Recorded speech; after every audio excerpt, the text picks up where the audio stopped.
it's Moriarty, correct? Moriarty. Yep. Moriarty. Um, to have this debate discussion with me. I'm really pleased that you're here. There was a miscommunication on my end, and I do apologize to both you and Ronnie. I thought we were squared away in the time, and Hmm. uh, it seems that we were, and she was actually waiting for me to give further details, and it was a misunderstanding on my part. So thank you for joining me. And if you're open to it, she had already agreed we can do like a group discussion next Tuesday. So if you're up for that, then I won't be available next Tuesday. I'll actually be out of town at a decoy workshop. oh, okay. Well then, yeah, But we can schedule it for another time. another time. Sure. Yeah, Excellent. another time I'm happy to go. Awesome. Okay. Well, I wanted you, if you just want to go ahead and introduce yourself to everybody, and I want to make sure we're clear. Like you are R plus or are you force free? Like what's the distinction there? So there is a distinction. I consider myself force free more than R plus. The distinction is negligible, and not everybody agrees on what the distinction is. Um, so Tara Moriarty, I run the therapeutic canine dog training business. I work with service dogs, and I work with dogs that have aggression issues, so human aggression, dog aggression, intra-household aggression, so dog on dog issues in the home, and fear-based issues and over-arousal issues. And those are two usually very separate categories, because if you're having those problems, you should probably not be a service dog. um, Excellent. Okay. yep. So And I actually started out as a balance trainer, and I have since made my way over to the force-free side of training okay. over the course of Okay. the years. I did watch a few of your videos and I saw the one where you said you were, I guess they call them crossover trainers. Yeah. And just so we're clear, I'm not a balanced individual. I actually disagree with the balanced people too. So I have Hmm. disagreements with both camps. So, but the one thing I found interesting with like the video that I put out trying to get somebody to be willing to have a discussion was how many people that identify as say forced free or R plus actually disagreed with Zach George. Oh So yeah, no, he's an if idiot. you, I actually would love to hear your take on before we get to some disagreements, what it is you guys actually disagree with him about. Like what's the issue with Zach? So you'll get a different answer from everybody, but my issues with him, we actually had some back and forth on TikTok last year, and I eventually had to block him because he was just getting to be Really? too much. Yes, Really? yes. Okay. Um, but so my issues with him are a couple. One, it's that his job is not dog trainer, and that is very clear. His marketing stuff, he does great. His videos are always like Hmm. high quality and whatever. And he is a social media Right. influencer. He is not a dog trainer. He's a social media influencer that likes to Okay. think he's We a can dog agree there. trainer. Because from yeah, because his actual training that he provides and the information and like his education level on the training, at least based off of how he speaks of things and how our conversations have gone when we were having that back and forth on TikTok, it's not there. Like it, he is well behind most of everybody in the training community. So, and this also kind of gets into that distinction between force free and R plus. Okay. Force free is like a different mindset and like almost different end goals for what you're looking for with training. Not that the end goal of so like end goal is a good, well behaved dog, right? That's happy, healthy, Sure. and good. But what that looks like, right? So for a force free trainer, that might not include sit, stay, or anything like that. For other trainers, that might be how you define that the dog has reached that point in their life. Okay. Um, for so for force free, not a lot of obedience cues are being taught. It's more like manners stuff, pattern games, things that help the dog do well in space and get through those situations and learn how to overcome the challenges they have, but without relying on obedience. R plus or positive reinforcement, like as a group, tends to be um, more into the obedience thing. I call it balanced light often, so like balance training concepts, but without the aversives. Okay. So that's where you'll see more people who are like wearing the front clip harnesses instead of a prong collar. It's Okay. still an aversive, technically, Sure. arguably, or the head halters, where Yeah. everybody gets mad about head halters, because it's almost more aversive than prong collars in some ways to have a head halter on a dog, at least Sure. observably through their behavior. Mm. Um, so for the R plus trainers, they tend to fall more in that camp. It's more of like the traditional or the original style of positive reinforcement training that grew from people who were learning it, who had been traditional or balanced trainers, and then started using more collector training as that became more popularized. The mindset never made the shift though. Zach George is firmly in that space.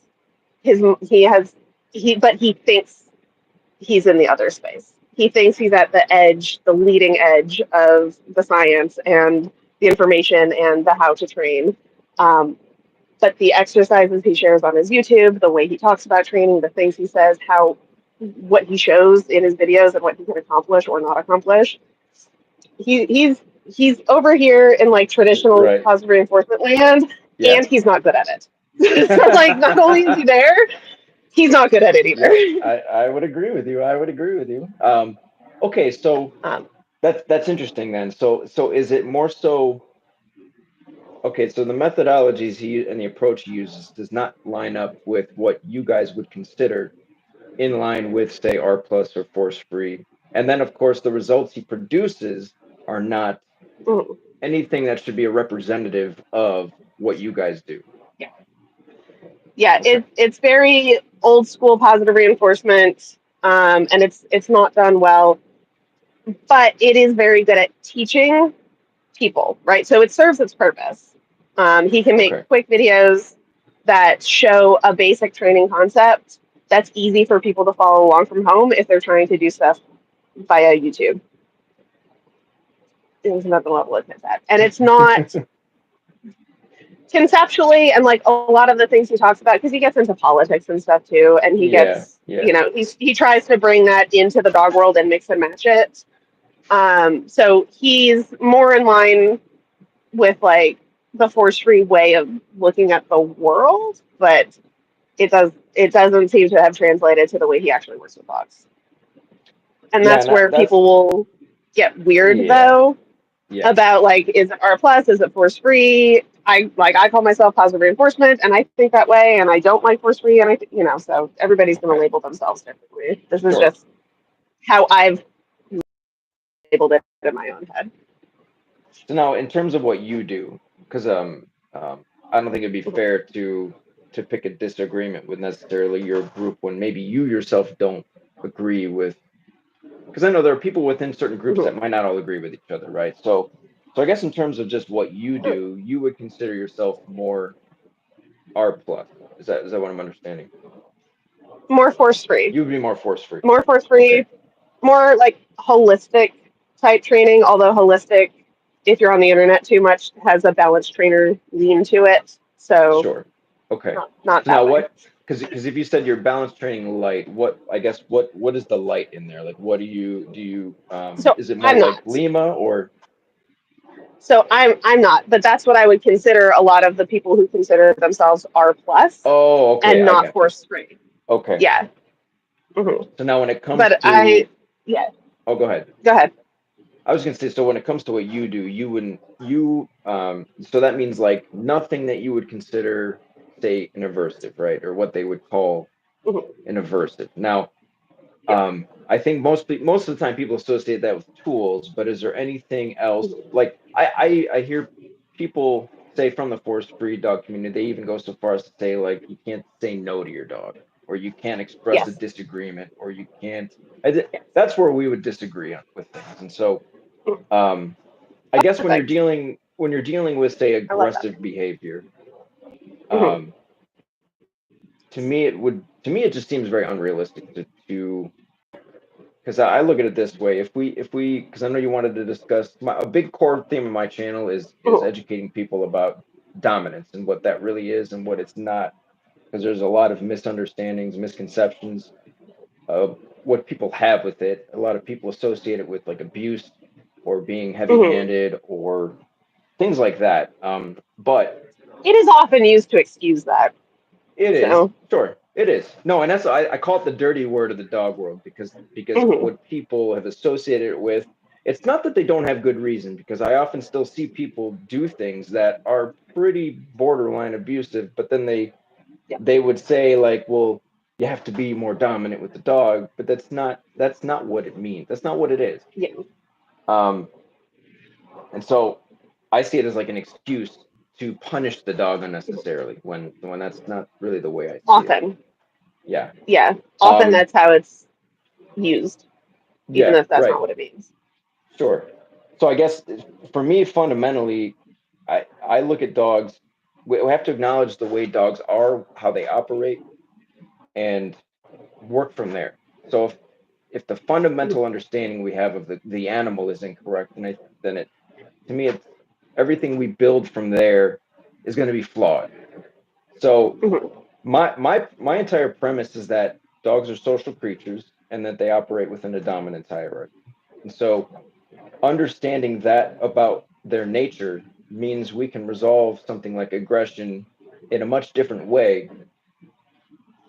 So I wouldn't resort to, say, rewarding the dog, and I wouldn't resort to Mhm. punishing the dog. I don't live in this reward punishment world like the balanced people Mhm. do. Or say, like the two groups that are always battling with each other. Mhm. They seem to be in agreement that training is a learning, like behavioral issues are about learning and teaching the dog a different way. But I see it as, I like to make the distinction that training is skill based and behavioral issues are socially related. So that's kind of tapping into the force-free mindset versus the positive reinforcement mindset. Okay. That's more how force-free trainers would view training, right? Like, yes, training is skills. You can train specific behaviors, but if you're looking to resolve behavioral issues like aggression and stuff like that, you might use some of those skills, but that's not what's solving the problem. That's just a form of management until you can get the dog to be around and make that change within themselves. Okay. So now, how would you then say go about, like, if you have an aggressive dog, what would Mhm. be your and I know it's going to look different from dog to dog to dog, right? But Yeah.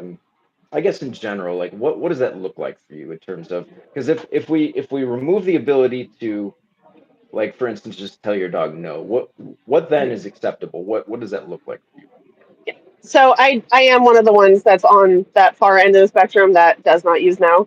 Um, Okay. so Well, I we use can we it can talk as about that, sure. yeah, yeah. So I use a style of training called errorless training. So the point is that not that errors are not made, which is what people think when they hear it, but that if errors are made, it's the trainer's problem, not the dog's problem. So you change something in the training session so that the dog can be successful. So the dog never Okay. has to know that they were unsuccessful. Um, so for working with aggression, which I do often, I have several aggressive dogs at my house right now currently. It depends on where the aggression is coming from. It depends on what we're talking about. So, there's dog intra-household aggression in the home, something that I've lived with. Then there's dog aggression, but like outside of the home, which Sure. is arguably similar to the stuff in the home. And then human aggression, right? So they're all coming from kind of a different place. They're all the context where they're showing up are a little bit different. So the approach would be a little bit different depending on what's going on. But the baseline foundation of the work is how do I show my dog that they don't have to feel that way? Because more often than not, the aggression is coming from a place of fear. Not always, but most of the cases that we're seeing, it's some kind of fear based. I'm worried about it, so I'm gonna share this worry and make it somebody else's fucking problem, make it go away. Um, if they can learn to feel safe, they don't have to feel that way anymore, and then they can do other things around that problem. Um, so with one of the dogs I have, Irwin, if you were on my page, you probably saw him. He was in a shelter for 5 years because of human aggression problems. So I just took him in last August. And one of the things that we've been working on comfortable with people is gradually exposing him to people and desensitizing him over time, essentially, and bringing him closer and closer and closer to people so that he can learn to be like to share space with them comfortably and to exist around them. And we're finally at the point where we're hopefully going to start like making friends with people. um, so what that would look like in a practical sense is when he first got to me, people couldn't come within like 20 feet of us and he'd be barking, lunging, not thrilled about it. So I live on 3 acres. I had friends come over and we stood really fucking far apart so that the entire time that Erwin was out there with the people, he was not barking or lunging. And he was getting, mostly he was able to just walk around and do his own thing. I wanted to make sure he was observing the person and like seeing that they're there, and not just like ignoring them. But he could sniff, he could smell, he could do whatever he wanted. He was getting reinforcement with food often, especially if he would look at them and then kind of look away and make that choice to disengage. So we can encourage more of that over time. And I just gradually got closer and closer and closer. And now we're at the point where he can be within, like a foot of somebody, within touching distance, and he's totally fine. Um, he still, every once in a while, will jump up and bark at people in like a training context, because especially when we bring food out, so a lot of his training is done without food, or I'm the only one producing the food because he gets really pushy. He's a pit bull, so typical pit bull bullshit. Yeah. He sees food, he wants it. I'm gonna push for Sure. it. So the barking, lunging that we see now isn't the barking, lunging, oh my god, I'm gonna bite you. It's that you have my fucking snack and I want to give it to me. Kind of bullshit. Yes, that is the nature of a pushy dog. Yeah. Mm-hmm. So now So I guess it's just go gradual ahead. exposure. Yeah, no, Okay. that's good. Yeah. I get the only thing that now some of this does come down to just the dogs that we're exposed to, because you can't control who comes your way and hires you, right? But the one thing now, you did leave room for there to be other sources of the aggression, which is good, because I often hear the narrative that all aggression is from fear, which in my Oh no, experience, no, it's the I've been opposite. around dogs. I've been around dogs that their anger is not from fear. Yes, They think yes. it's fun. Yeah, That's different. fun, or you have just a dominant aggressive dog, right? Or usually, in like when I work with a pushy dog, Mm-hmm. it's usually two things. Either A, you have a headstrong dog who is more dominant minded, and that's where the pushiness is coming from, because they Mm-hmm. know that they can push the human around and get what they want. Or you do have a more insecure dog that is kind of a learned thing, where the humans they're with are not giving the leadership necessary. So now this dog believes it has to control the group. And so it leads to demanding behavior, but the dog really doesn't want to take that role with the people, because it doesn't have a more dominant mindset like, say, the other dogs would. So that's what leads to a lot of insecurity, a lot of Mm-hmm. stress. The stress load is put on the dog, whereas the dog who is more dominant, that role is more natural to them. So you don't see that same level of stress. You just see a very forward moving, confident um, dog who seeks to control things, right? And so that might be where, say, I bring a dog in and they are that way, where that's the dog where, say, if you give them inch, they'll take a mile. Like, if I let you on my couch and then I get near you, that might be the dog who's going to growl at me, because now I'm encroaching on what it believes is its territory. Or I give them a bowl of food and the dog believes it owns the food, so therefore it's going to give warning signals to anything that comes near it to say, this is mine, back off my shit. Rather than the insecure dog is not really, Yeah. it's not going to behave quite that way. So this is where we're going to disagree, because you're not describing dominance, because dominance is a scientific word, right? There is an actual scientific definition for it. I It just is use a the thing that definition. exists Yeah, within species. sure. You can't have dominance between dogs and people because we are different species. And So see, so that I dominance disagree with. That I hierarchies disagree with. exist. Yeah. So now Um, where I guess the question would but be, a where's lot of where's what the you've been describing is anthropomorphizing the dogs and the behavior that's occurring. So, like how so? the dog, like a dog thinking it's their food, so I'm gonna, it's mine, you can't have it. That's an insecurity. I agree, that's an insecurity, but that's not like the dog isn't thinking it's, I don't know. That's a very anthropomorphic way of putting it, and it's ignoring the underlying what like cause of the behavior. Because the cause isn't it's mine, fuck off. The cause is usually like a hunger issue, right? Like a dog that's been starved for so long, and they finally get access to food. They might be a little bit exuberant around food for a bit because it's unfamiliar to them to have free access to that resource. Or a dog that is fearful, like maybe somebody, I don't know, they're just fearful in general and they want the food, or they've had a history of food being taken. Those are all like potential causes. Yes, sure, at some point the dog is like, this food is mine, you can't have it. They're showing that with their behavior, but it's not like that's not what, if it was a dog to a dog, that would be dominance. That would be like the scientific definition of dominance is this is my resource. I'm not sharing it with you. Right. But with a person, that's a different dynamic because we're a different Well, species. how so though? Where's the proof though that a dominance is not interspecies? Because I found studies like I have a study on my channel. It was done by the Messerly Institute of Veterinary Medicine, the Messerly Research Institute of Veterinary Medicine in Vienna, and they had lab raised Mhm. wolves and lab raised dogs, and they raised these dogs in a controlled environment and the wolves, and what they concluded at this multi-year study was that wolves are actually the more cooperative species and dogs form strict linear dominance hierarchies. One of the things they put in the conclusion of that study was they said that this notion that humans don't fit into this social hierarchy should be re-examined because that is not at all what we experienced over the course of this study. And to me, it doesn't make any sense because to say that a dog will exert dominance over another dog, like let's say we have a dog. I have a bowl of food, right, and the dog is growling at another Mhm. dog because it's getting too close to its food. We would agree that's Mhm. dominance, right? Now, I like to be strict with the definitions of these words. So dominance is power and influence over others. So that dog is Let me pull exerting. up the scientific one because I don't think of it off the top of my head. Yeah, just But go yeah, go ahead and look up keep the going. definition.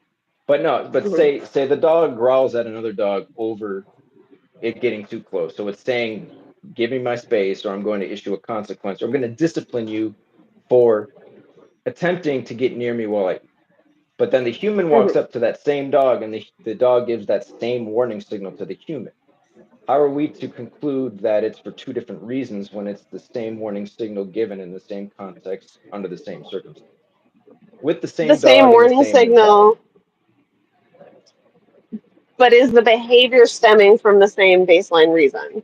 And that's where you Yes. would say, yes, it's dominance. That's where I would say, no, it's probably not dominance. There's probably two different things going on. How would it be different for So, the person or the dog though? Or how would so it with how would it the, be different from me to the other dog? When actually I'll conclude with this and I'll let you answer because when I go about solving these things, what ends up happening in the end is that same dog that was growling at me over the food, I've now claimed that food from the dog by going through a power struggle with that dog. So now the dog understands I own the food. And now that dog is no longer growling at me or the other dog because now I own the food. And those two dogs, as a result of reestablishing that social order, that social hierarchy, where I'm at the top, yeah, like even yeah. Dr. Ian Dunbar, I found a clip of him saying the whole point of a social hierarchy is to eliminate the fighting, which I would agree with. Mhm. So by me claiming the Yeah. food, I'm now eliminating the fighting from the dog to the human and from the dog to the other dog. If that translates to other people being around your dogs, then yes, you've solved the behavior.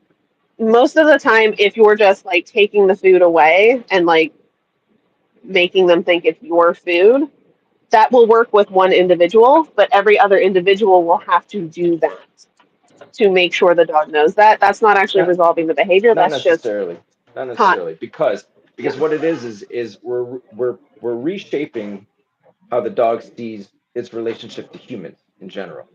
Hmm. Now, I would agree that for a period of time, since we're sort of undoing or reestablishing the hierarchy, that new dogs that come into the equation, those boundaries would have to be set. But if the humans have exerted control in the right way, then I wouldn't agree that new people coming in, you would have to do that all over again.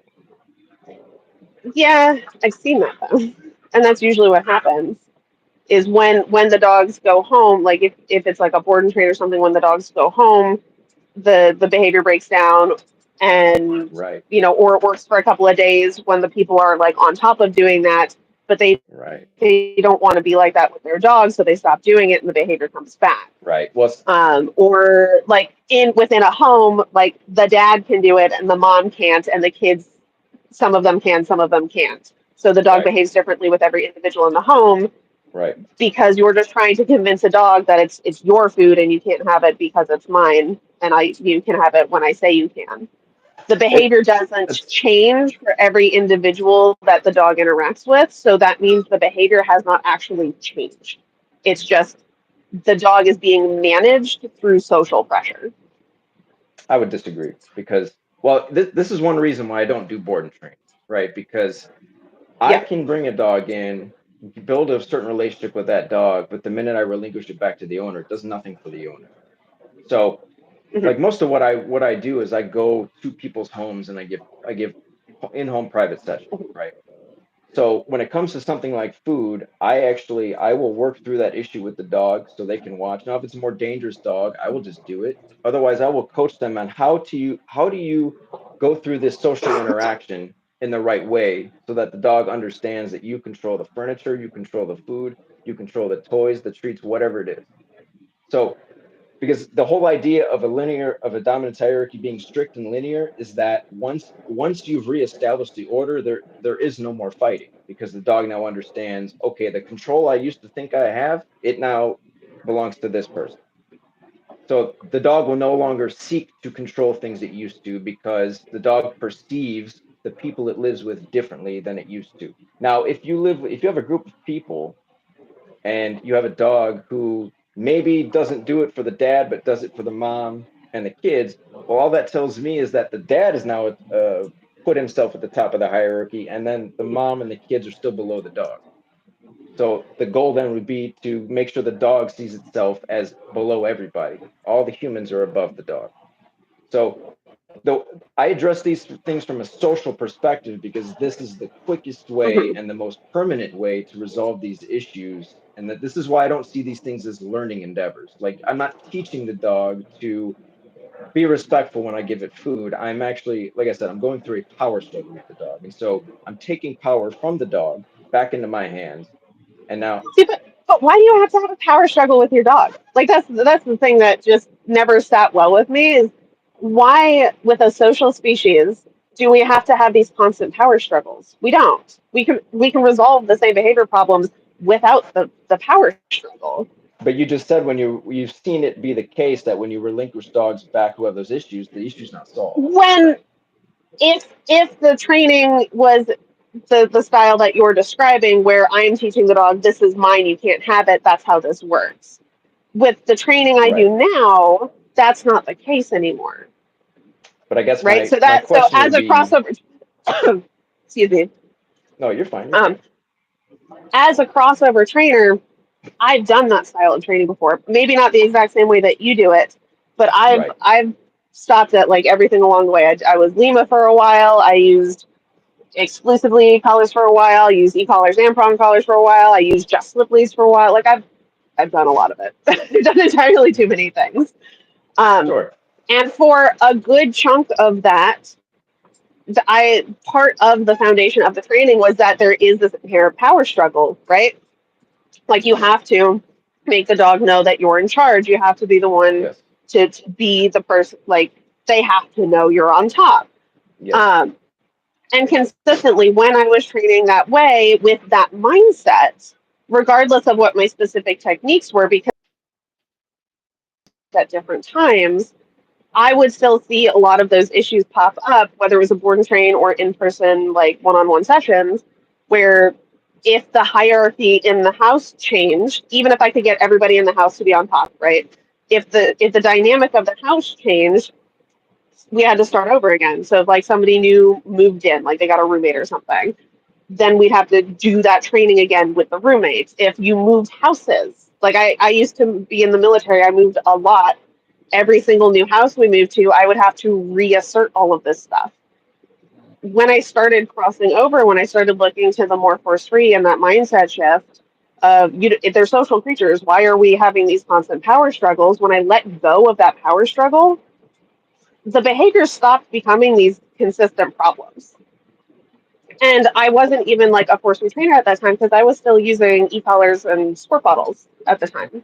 So it wasn't even that I just ditched aversives entirely. It was I ditched that power struggle mindset. And I started looking at training differently and that you don't have to have these power struggles. And all of these problems that had been persistent, which is why I tried so many different styles of training, they started to actually go away and stay away permanently. Even if I did move houses again, or we added another dog, or like I got divorced, so everything got turned upside down, right? Like the dominance theory and like that power struggle mindset, you're looking at the problem from a point of there has to be a winner when everybody can win. Like Yes.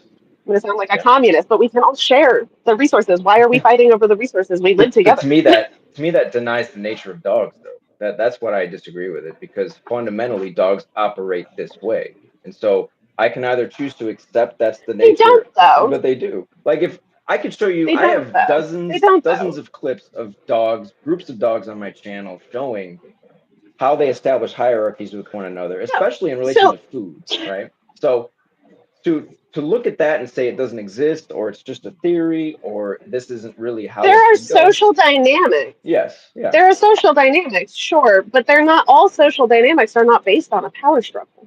Yes, they are. Yes, they are. No, they're not. Power struggles are just a principle of nature, right?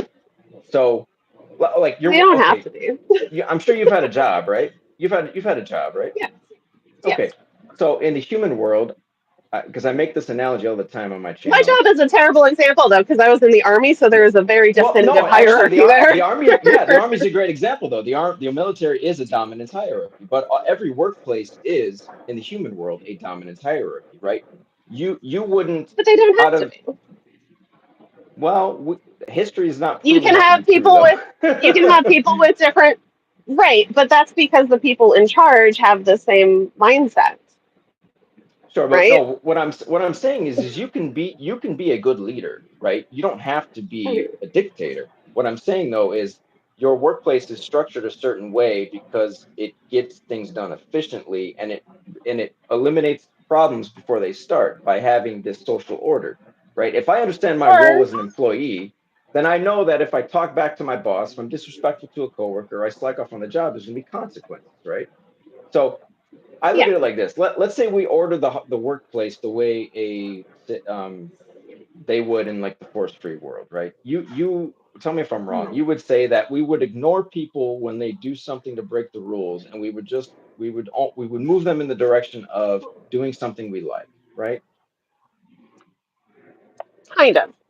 I would set it up so that they would not be likely to make that mistake in the first place. So in the human world, that might look like, hey, these are the rules of our workspace. We're nice to people. We're Right, not mean for no fucking reason. Like we don't steal shit from the business. We right, do all of the work that we're scheduled to do. And if we can't do it for sure, whatever reason, we let somebody know so that somebody else can pick up the slack.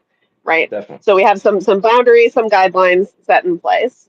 Then right. new people come in, you give them a defined role, and Hmm. every role in the business can be accounted for. So all of the things that need to get done can be put into some kind of category, and we can have a person Right. handle each category or multiple people handle each category.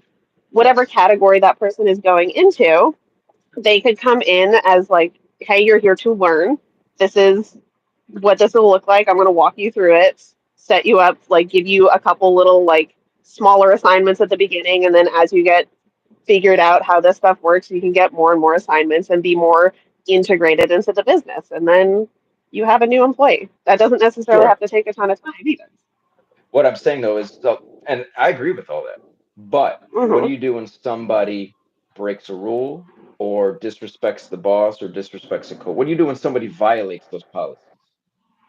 So you could put those in that initial policy, right? So like the policy could state, say if you are mean to somebody, I don't even know what a good consequence would be because in the art, like it's just tell you tell somebody not to be an asshole, right? Like, Sure, sure. Yeah, um, we can go with that. That's you still a know, like consequence, right? don't do it. Yeah. Yes, right. So But so that's right, what I'm saying is so we you can acknowledge that have it's necessary. consequences. You can have consequences that aren't like punishing or don't I feel agree. like I agree. I agree. consequences are part of life, right? Sure. The ABCs of training. The consequence could be that the dog sits, though. So any action is a consequence of the thought that went into creating it.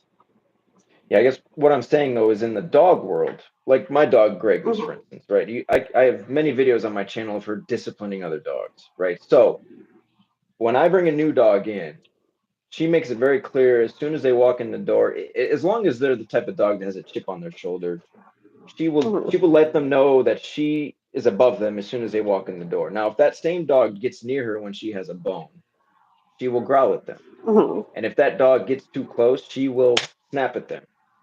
So that's the consequence for not adhering to the warning I gave you. And now she's not biting the dog. Mm-hmm. She never will make contact that way, but she's very assertive and strong when she makes that snap to let the other dog know you better back the fuck off or like I'm not tolerating this. So it's a zero tolerance policy in So her world, right? So I apply that same logic when I work with dogs who have serious issues.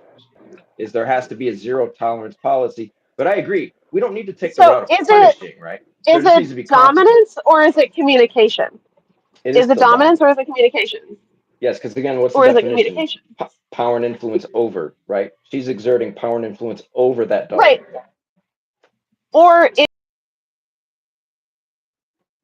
this is mine, fuck off.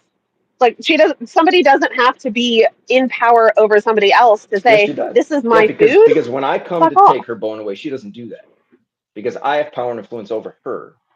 So that's how the hierarchy goes. If I Or because you have a better relationship, right? If this dog no, is new, she doesn't know this because dog from I nobody, established the right? same. How, or they have a bad history of having these interactions on a constant basis. If those interactions happen on a constant basis, they develop a poor relationship where they get more and more into that we don't like each other. So they can either, avoid each other because somebody else in the house is going to say, don't escalate, or it will escalate. Well, no, Same it's thing with not humans. If you adversarial. develop that kind of relationship, then it's going to, if you develop the relationship of if you have something good, I trade it out for something better, or, most of the time I do that, then we're not going to have any problems. But if the other dog is coming in, newer dog, I don't know you from nothing, you're just all up in my space and you ignore my previous warnings, fuck off. You don't have to be in charge of them Right. to say, back away. Yeah, well, I do because what happens to people who don't make those things clear to that dog? They end up being the ones the dog disciplines because they broke the dog's rules. Like, say, for the bed, for No. instance, I've had clients where they're like, my dog growls at me when I get near the bed and it's on the bed. Well, that's a clear sign that the dog believes it's higher than you in the hierarchy. Or my dog growls That's at a me when clear I get sign near that its the board. dog thinks it's a spot and he doesn't want you Right. in a Well, spot. That again, doesn't right. mean that the dog Ownership. thinks he's above Ownership. you. Yes, because the dog is claiming ownership of my shit. That's why the dog believes it's higher than me in the hierarchy. What I'm saying is when I If have the a group dog of dogs, doesn't know it's your stuff, no, but what it right? does You is should ask. the dog believes it controls it though. That's the thing. Because dominance, if you look at the word dominate, right, it's to rule or control. So the most dominant, now the word definition of dominant is the most influential and the most powerful. So if I'm a dog and I believe I have the dominant position in the home, I'm going to make rules for everybody. I'm going to claim territory. I'm going to discipline those that break the rules. So again, that's where the power and influence over comes in. I like if I bring a dog in, I make it Or clear to that dog. I set boundaries to let the dog know that I control everything, and Goose is the first dog above that dog. So what that looks like is I can come in and take either one of those dogs' food, but if that dog gets near Goose, she will discipline that dog. But that dog will never come to try to take Goose's food or my food. But she can come and actually take that dog's food away from it, and it will give it up because that's how the see, and hierarchy that's works. just a shitty relationship. That's No, just a shitty that's relationship. how they That's are. you're That's how creating they a are. bully. That's a bully, No, no, right? no, Like no, if one dog can go steal food from the other dog without no, no, consequences, no. but the other dog can't do the same in return, that's just bullying. That's No, but not that's how, no, dominance. no. What I'm saying is like if I give two dogs the same thing, I'm not going to allow one to Yeah. steal it. But I'm saying she can if she wanted to. That's just how they work. That's how it is. Like I'm going to let the other dog keep what I gave it, but she can still go and take it from that dog if she wanted to, and that dog's not going to So fight. you have different rules in your house for different dogs. You've No, decided for them who gets to be in charge and who doesn't because you're the one who's enforcing that. well So I'm why in can't control all of the always. dogs be on equal footing? But that's not Like how why is nobody's on one equal dog footing. allowed to be a dick to the other dog? But why is one dog allowed to be a dick to the other dogs if It's they're not not about being allowed a to be a dick. dick back? This is how they Yeah, create it order. is. If It's you're not about coming being to a steal dick my though. food, if you're coming to steal my food and you're allowed to take my food and I'm not allowed to take yours, that's a dick move. That's just being an ass. Oh, Like that's what I'm saying because is you Goose don't have could, to let but I any don't. dog. You don't have to let Right. any dog get the Well, no. food. Listen, I said that I don't let her do it, but she can. Hmm. That other dog's not going to put up a fight. But that other dog can't come take it from Goose. She's going to discipline that dog. But I can come take either of those dogs' food So away. you solved. So you solved one dog's resource guarding, and you only partially solved the other dog's resource guarding. No, because she doesn't quote resource guard with me, or if I told her Right, to but stop if growling another at that dog dog, comes up to her food, she's yeah, I'm gonna gonna let snarl her. and snap No, no, about yeah, it. I'm gonna let her do it. Yeah. I'm going to let her do it because Yeah. that So, is Mother Nature doing its job. but you wouldn't let another dog in the house do the same to her. I would if that dog were actually more dominant than her. I would let that play out, and if she were actually the bottom dog between those two, then I would accept that. But that dog would need to show me that it can exert that level of dominance in a balanced way and not hurt my dog, right? Or you can just So teach them to not growl when other dogs are near their food and teach the other dogs to not go near their food. no, but And I know you said you it's wouldn't let them do it, right? So you no, taught them yeah, not to I go wouldn't near let each them do other it, eating right? food. Yeah, But that's just a behavior issue. That's not a no, hierarchy thing. That's a behavior problem. it's totally a hierarchy thing because my dog doesn't have a behavioral issue. Like if she It's a disciplines another temperament. dog, It's a temperament issue. A anybody that's temperament seen my issue. dog, hey, I get go watch any videos of my dog on my channel. You would not agree Oh with, no, yeah. I'm not saying that's no. I'm not saying like as overall she has a temperament Yeah. issue. I'm saying in that specific context, that's a temperament See, I don't issue. see it that way. I see that as Because so I have this guy right here. He's an asshole. I call him an asshole because he acts like an asshole. Um, it's not dominance. It's his temperament. It's his inherent temperament. He is he's 11. He's my experimental dog with everything that I did. Um, he's been through all the fucking things. Um, he with other dogs, he's on the spectrum of dog sociability. He's towards the end of I'd rather just not deal with other dogs, but I can be neutral and I can tolerate them. sure, I got no problem They're with not that. my favorites, but I can coexist with them. But Yeah, if other dogs are getting into his personal space, like if it's just like running around in the yard, it's usually not a big deal. If we're hanging out here, it's usually not a big deal. But when he gets comfortable and starts sleeping, if another dog gets close to him, he might growl because he's comfortable and he's sleeping and he doesn't want to be fucking woken up, which is a sure, reasonable response, not a sure. hierarchy I got thing. no problem with that. I got no problem with that. If he's got if dog like the puppies, he hates puppies. He thinks they're the fucking worst thing on the planet. So if the puppies come close to him, he will snarl and snap at him. He overcorrects. That's a Mhm. temperament issue. He just doesn't know Yeah, how to I would manage say that. the overcorrecting is an issue, but I have Yeah. no issue with dogs putting each other in their place. That is a hierarchical thing playing out, right? The more It, dominant dogs it's a should be communication putting though. it. No, it is communication, but what is it communicating? It's communicating that I am stronger than you, and you need to. It's communicating I don't want you in my space. Yes, but I don't you would you agree that the more submissive-minded dogs aren't going to do that, right? no. Right. So No. it's a more No, they it's will. No. I Any don't dog will. Because not I necessarily. don't I I don't necessarily see like categorize dogs as dominant or submissive because again, like I used to. but I don't do that anymore because it's a spectrum of temperament. It's not black and white, No, one I, versus the I agree. other. I agree with you. I agree with you. It's Yeah, some dogs are less inclined. Like if one dog tells them, "Hey, stay out of my space," they take that and go, "Okay, cool. sure. I will stay out of your space. That's not my problem," and they won't ask again. Other dogs Right. are dumber.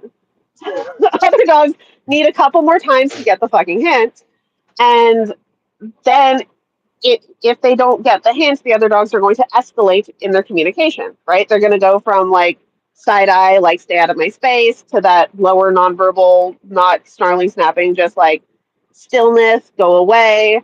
And they'll escalate further and further up that ladder of intensity until they get to snarl, snap, whatever. Right. Um, the dumber the dog is, the more they're going to go back for more. It's like, well, you said no earlier, but maybe now. And I say dumb endearingly, not in like an intelligence level, because some of these dogs are incredibly intelligent in other ways. Sure. They just socially inept, or socially optimistic. We'll say for puppies, especially. See now, for Like me, if I I had a asked you dog like before, that, what about yeah. now? See, What if I about had a dog like now? that, yeah, I would just let the more socially inept one kind of learn a tough lesson. Mhm.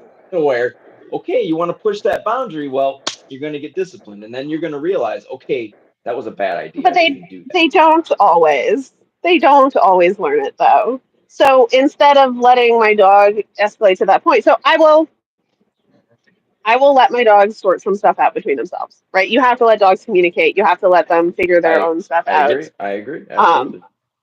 but I won't let it escalate to the point of snarling and snapping, if I can avoid it. Sometimes, like I have dogs that will go there faster than others, but if I can avoid it, I don't. Partially, that's because I do have intra-household aggression issues in my house. My German Shepherd will murder a dog if Yeah, the something dog goes the wrong. dogs will take it too far. Yeah, you don't want it Yeah. to.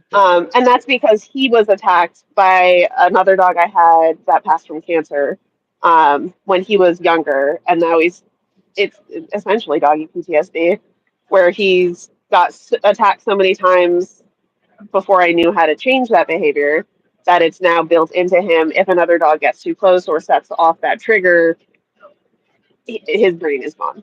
Right, he's back in fight or flight mode. Um, So I can't let a lot of snarling snapping going on in my house because that will cause too many problems. But even if I could, even if I didn't have a dog like that that has this history where you can only change the behavior so far, um, even if I didn't, why would I make my dogs get to the point of discomfort in their own home where they feel they have to escalate to that level of communication? because I because would to me that's intervene what. a little sooner. I Yeah, would I would teach the say. other dogs because you can teach the socially inept ones. You can teach them to understand those lower levels of communication. It doesn't have to get to a snarl and a snap. You can show the puppy that, hey, if you go close and you see him get still, turn around. You can teach dogs how to understand that communication with each other. You can help them and intervene before it hits that higher point. I So guess you I can guess achieve the my same my goal of my coexisting confusion would be though, without. how do you teach a consequence? Like, if you're saying we shouldn't give consequences, then how would you teach the dog that it's not a good idea to go near that other dog, or there would be a consequence that it really wouldn't enjoy? Like, if I like if use you can't food even tell your dog often. no, okay, and see, yeah, we have a fundamental disagreement So there with I the use use food, food, but or because sometimes it's not safe to use food, right? So sometimes dogs are earlier in this learning stage, and having food near each other could lead to a full-on fight. You teach a cue, right? You teach a recall. You teach a hand target. Like, hey, you're going that way. Come this way. Come touch my hand. Come recall to me. Leave the dog but alone, and you can but with translate that to a different cue later. You can say, leave it, or enough, sure, or all done, this is and why just tell I them to guess stop.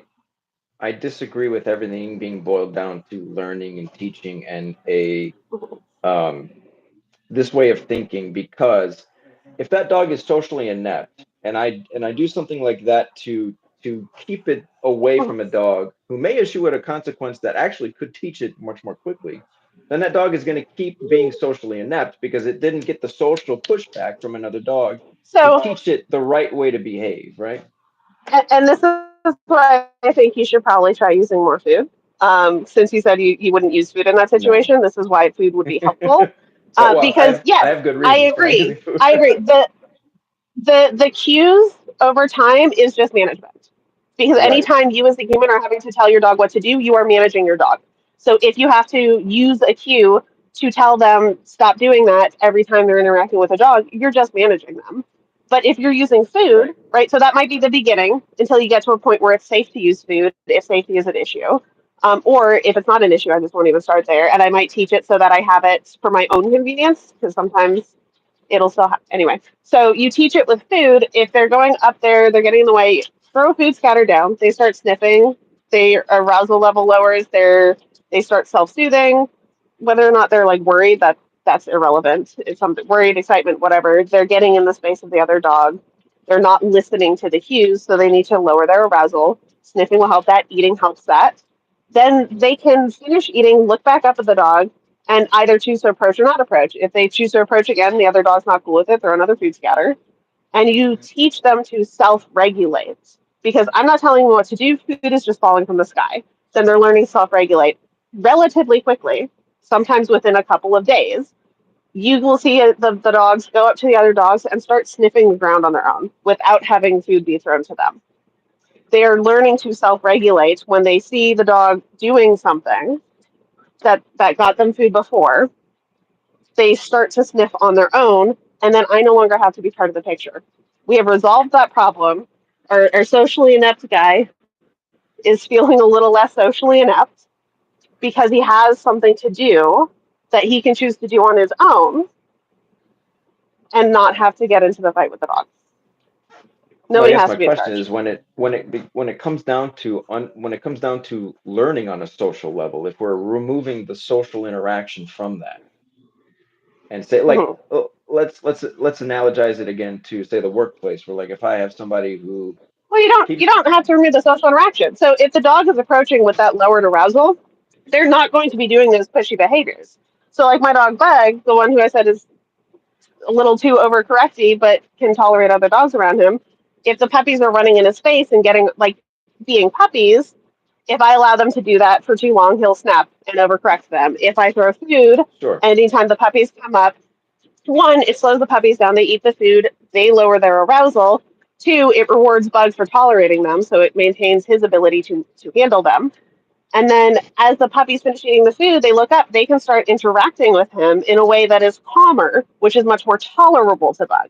So they may still like go back up in arousal, so I throw another handful of food down and I keep them at that lower level of arousal so they can interact with him successfully with nobody having hurt feelings or getting upset about anything. So you're still getting that social Well, you see, interaction. You're just helping them do it in a way that works without anybody having to get upset and use those higher levels of communication. I I get that because you want your dog to overcorrect. I get that. But I Mhm. guess the way I would do it was if I had a dog I knew would overcorrect, and I had another dog who was a bit he didn't have the social savvy to understand that if you get too close to that dog, it's not going to go well for you. I would adjust both dogs where I'm going to get in between the dog who's going to overcorrect and the dog who's getting too close. I'm going to establish a boundary, right? Mhm. Where I may let that dog growl, but then when I see it may take it too far, I'm going to address the dog growling, and I may like snap my finger, clap my hand, or just address the dog and let it know that all right, that's the right level. You can stop there, and then I'll send the other dog away. Like, hey, don't get close to this dog. Just go away. So I So, like to me, I so don't you see mean, no. I'm saying I get between and then just visit like spatial pressure. I'll just send the dog yeah, away. So to me, that accomplishes two things at once, right? Where rather than having to implement food, which to me is like a form of bribery to me, which having it's to just throwing a redirect the handful of dog, food on the ground. I right? literally like But take a handful of food, drop it from the sky. right. But I guess what does that teach though? What are we teaching by just dropping food on the floor, It right? it teach it doesn't so it doesn't teach per se. It's a way to facilitate showing them that they can use sniffing to regulate their arousal.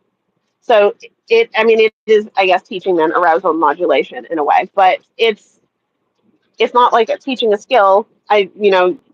They're still in the space with the dog, but they're lowering their arousal. You're using the what the food can do physiologically to help lower their arousal level in their body. You're using the sniffing, again, to use that physiological mechanism to help lower that energy level, lower their arousal, so they can have a better social interaction. So they don't have to leave the social interaction. They can stay in the social interaction. It can continue. We're just helping them keep it lower. So say like a debate like this, right? I think We're I understand what you're modulating saying. our arousal pretty well currently in this debate, Yeah, right? yeah, There are some times, though, where you see people get into these arguments and people start too yelling, high. people start not Yeah, listening, it yeah, gets way high. That's I when I got throw you. some food down. We metaphorically, we'd lower our arousal, we'd pause, we'd take a breath, we'd have a minute to just settle back in, Okay, and I then we think could I understand start what. back on this So, thing instead of so leaving, instead of just ending it. what you're saying is there's probably a line because I've had dogs like this before where if a dog is Mhm. too overexcited, and of course can be the case with puppies, where that's what's actually going to set the other dog off because it's going to say, hey, I don't like you Mhm. being that excited around me. I want you to chill the fuck out. Yes. So you're trying to Yes. bring the excitement level down so that way it can interact with that dog and everything's peaceful. Is it basically what you're saying? Yes. Okay, I understand what you're saying. Essentially. I guess I just wouldn't use food to do that, but I see what you're saying as far as the end result of what it is you're trying to accomplish with that. Um, for me, I would just like I just wouldn't even involve puppies with that. You know, as far as like Why not? if I knew I had a well, I would be selective about the dog. Like if I knew I had a dog who could potentially overcorrect, the puppy, my first choice wouldn't be a puppy. I would put the puppy like Yeah. my dog is very good with puppies. I No. would be like, go spend time No. with Grey Goose. And I You know, I don't let them interact with most of the dogs at my house. A lot of the interactions the puppies have are through like barriers or separately, because most of the dogs in my house are not they're gonna teach the puppies the wrong thing and scare them, right, and it's not gonna end right, well. right. Bad social skills. But yeah, right. Um, so like I wouldn't do this with every single dog because not every single dog Yeah, needs to be friends with every single other dog on the planet, sure. right? Like you Yeah, don't I have agree. to make them all Right, coexist and share definitely. space. But we all need to coexist peacefully in the house. We all have Definitely. to be able to manage being around each other, even if we don't have to like touch each other. So And I just the see this puppies from a do have to completely be introduced at some point, so sure. that we I we just don't have. I just see this from a total like for me, keeping peace in the house means letting every other dog know that I'm the strongest presence in this house and I control everything. And that eliminates the fight. And so I don't have these issues because all of those issues that could take place, I've prevented. You know, Mhm. like say for if you have a group of dogs and the most dominant dog in that group, all the dogs in that group understand, okay, this guy runs the show and we shouldn't cross the line because he's going to come and address us. It's sort of that Mhm. same thing. Like I So referenced earlier where I if said that like if if that were true, my German Shepherd would be big man in charge in the house because he has, without a doubt, made it very clear he is willing to go above and beyond when it comes to making sure he's in charge. In charge. Um, right, I don't see it that way because I know it's coming from a place of fear. So it's not right, coming from a place of I want to be in charge, but it's coming from a right. place of fear, which means you want control over it. And if you can Yeah, that's control it, you feel less fearful about it instead of just learning that you can be safe without that control, which is something we've worked on. And he's like, nobody knows that he's dog aggressive. When they meet him, nobody fucking believes me because he can be very neutral around dogs, even dogs that he has put holes in. They sure. like he sleeps loose in bed with me and my other dogs, you know. Um, Good. but Yeah, I would just it's that baseline where it's coming from isn't like a control thing. It's a fear thing. It's a history right, thing. It's a temperament thing too. Because shepherds, I mean, they're more prone to it because we bred them to be more inherently aggressive anyway. Not necessarily dog aggressive, but those two things kind of come hand in hand, right? When we try to have guard dogs, often it right. blurs the line into dogs as well. Um, Hi, what are we doing? Oh, dear Lord. Yeah, I guess what Donnie, I'm come here. saying is Oh, like if I have an aggressive dog and the root of thank that you. is fear, then yeah, Mhm. I agree that is not a dominant thing. So but But me he's the one in establishing my house who would establish his place because he's the one who would do that most effectively. Right. But I what I'm just saying, don't let that happen. dominance comes from a very balanced and stable place, right? Not necessarily Mhm. like dominance and aggression are two different things. So like me, I can establish that I'm more dominant than all the dogs without ever really needing to put a hand on them. Again, it's a strength of Mhm. personality. As you said, there's a range of temperaments. So the strongest personalities sit at the top. And my Mhm. dog is a great example of this in the way, like when she disciplines another dog, she uses only the level of force and communication needed to get that other dog to accept the message and say, okay, I back off. And then she stops. So I'm the same way where I'm only going to use the correct amount of pressure, tonality, using my body in the right way to get the message across until that dog says, okay, you win. I got it. You're in charge here. And then we can move on. It's not, usually when things are out of control, those are the dogs that are not balanced correctly. And that's not coming from a truly dominant place. It's coming from like sometimes it's fear, sometimes it's insecurity. It's not stable, right? So Mhm. dogs are looking for stability, and the most stable energy in a group but it also needs to be the strongest one. Those are the dominant dogs. Usually they're the quietest in the quietest in the group. So, is stability and strength intertwined? Like, does it have to be? Because you can have a dog that is stable that isn't necessarily like a strong dog in the Yeah, sense sure. of like they would snap and snarl and whatever. Yeah. I just mean You can you get would have those two. You would be stable and strong. You do have very stable dogs, but they're not dominant. They're just middle of the road, happy go lucky, very balanced dogs, but they don't seek to control things. They don't seek to dominate dogs, people, or their environment. It's the dogs that do see, seek and to control, to me, if that the dog is seeking conflict in that way, that's a behavior problem or that's a temperament issue.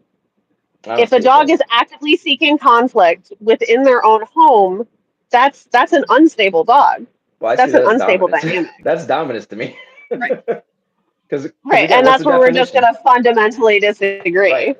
But see, Because, you had said I was anthropomorphizing too much before, but to me that's anthropomorphizing a dog, but rather than just seeing the dog for what it but is, it's right? not though. It's observing the behavior, right? That is observable behavior. I'm not saying the dog in their mind wants control and is trying to be in charge. That's putting words in their mouth. I am describing observable behavior of a Yeah, dog that is actively seeking conflict, even if it's low right. level conflict. They're actively Yeah, seeking conflict in their home.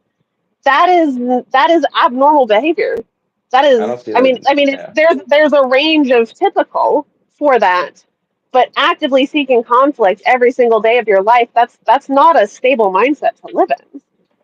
Well, no, I would. It's not okay. You have the dogs that seek conflict, but what is the goal of the conflict? They want control. It's the Right. control they're after. So that mentality, though, is what I'm And, saying is and that's why where would they need control? What are they afraid of that makes them want to have so much control? they're dominant minded. They want control. That's why they engage in power struggles and they seek to control things, just because they have that mentality. This is why I'm saying this is more But natural. how do you know they want control? How do you know they want control? Well, you just said it's you can observe it. So okay, let me put it to you like this. You can Let's say observe I bring a dog into my home, right? resource guarding. Yeah, but see, I don't. Yeah, I always put it in quotes because to me, resource guarding is just dominance hierarchies playing, right? it's a behavior problem. I don't see it that way. I don't see it that way. I see that as a dominant or as a dog exerting dominance over people, dogs, or its environment to say, this is mine. And if Honey, you yeah. get too close to me, I'm going to discipline you. See, the dogs at the top of the hierarchy do the disciplining. They make the rules. It's the dogs at the Why? bottom that's how nature works. That's how it works. That's how they work. It doesn't have to though. No, because the foundational research that the dominance hierarchy stuff was created off of, like the specifically the social one that integrates humans and dogs together, the guy who created it has since retracted. Hey, can you No, not do that? I even Thank have you. I have He's several. retracted his Are you statement. talking He's about not. He's because no? he was observing wolves in captivity. Okay, He was let's observing wolves in captivity, let's which get is into this. not Let's get because wolves in I real life. you're talking about David Mack, and David, Mhm. I have his statements on my channel. I have several videos to debunk this because this is the common thinking is that he retracted his statements. What happened was David Meck says, and I'll even send you the video, and I have it on my TikTok too. But what happened was David Meck said, okay, my original assertion that dogs or wolves form dominance hierarchies is not quite true, because what we see in the wild is a familiar pack of wolves the hierarchy of a wild pack of wolves is more of a familial structure. But what people cut out of that and what they ignore is that right after he said that, he said, now, if you have a group of unrelated wolves and you put them together, they will form a dominance hierarchy, a pecking order. And so we see this even with puppies, litters of puppies. They do this. This is all they do is they fight with each other, they eat, and then they sleep. And then they fight with each other, and then they eat, and then they sleep. And so dogs do this very same thing. If you put a group of unrelated dogs together, what do? They form a pecking order. And I have dozens and dozens of clips to demonstrate this. And like I said, that study at the Messerly Research Institute of Veterinary Medicine in Austria, they did this study with wolves and dogs. And they concluded that dogs are they dominate each other and wolves cooperate with each other. So that was their findings. And then, like I said, in that conclusion, they said we should really re-examine this assertion that people don't fit into this hierarchy, because it very much seems that they do. And we need to re-explore this, because this social order that we think we're excluded from, that wasn't what they found in this study.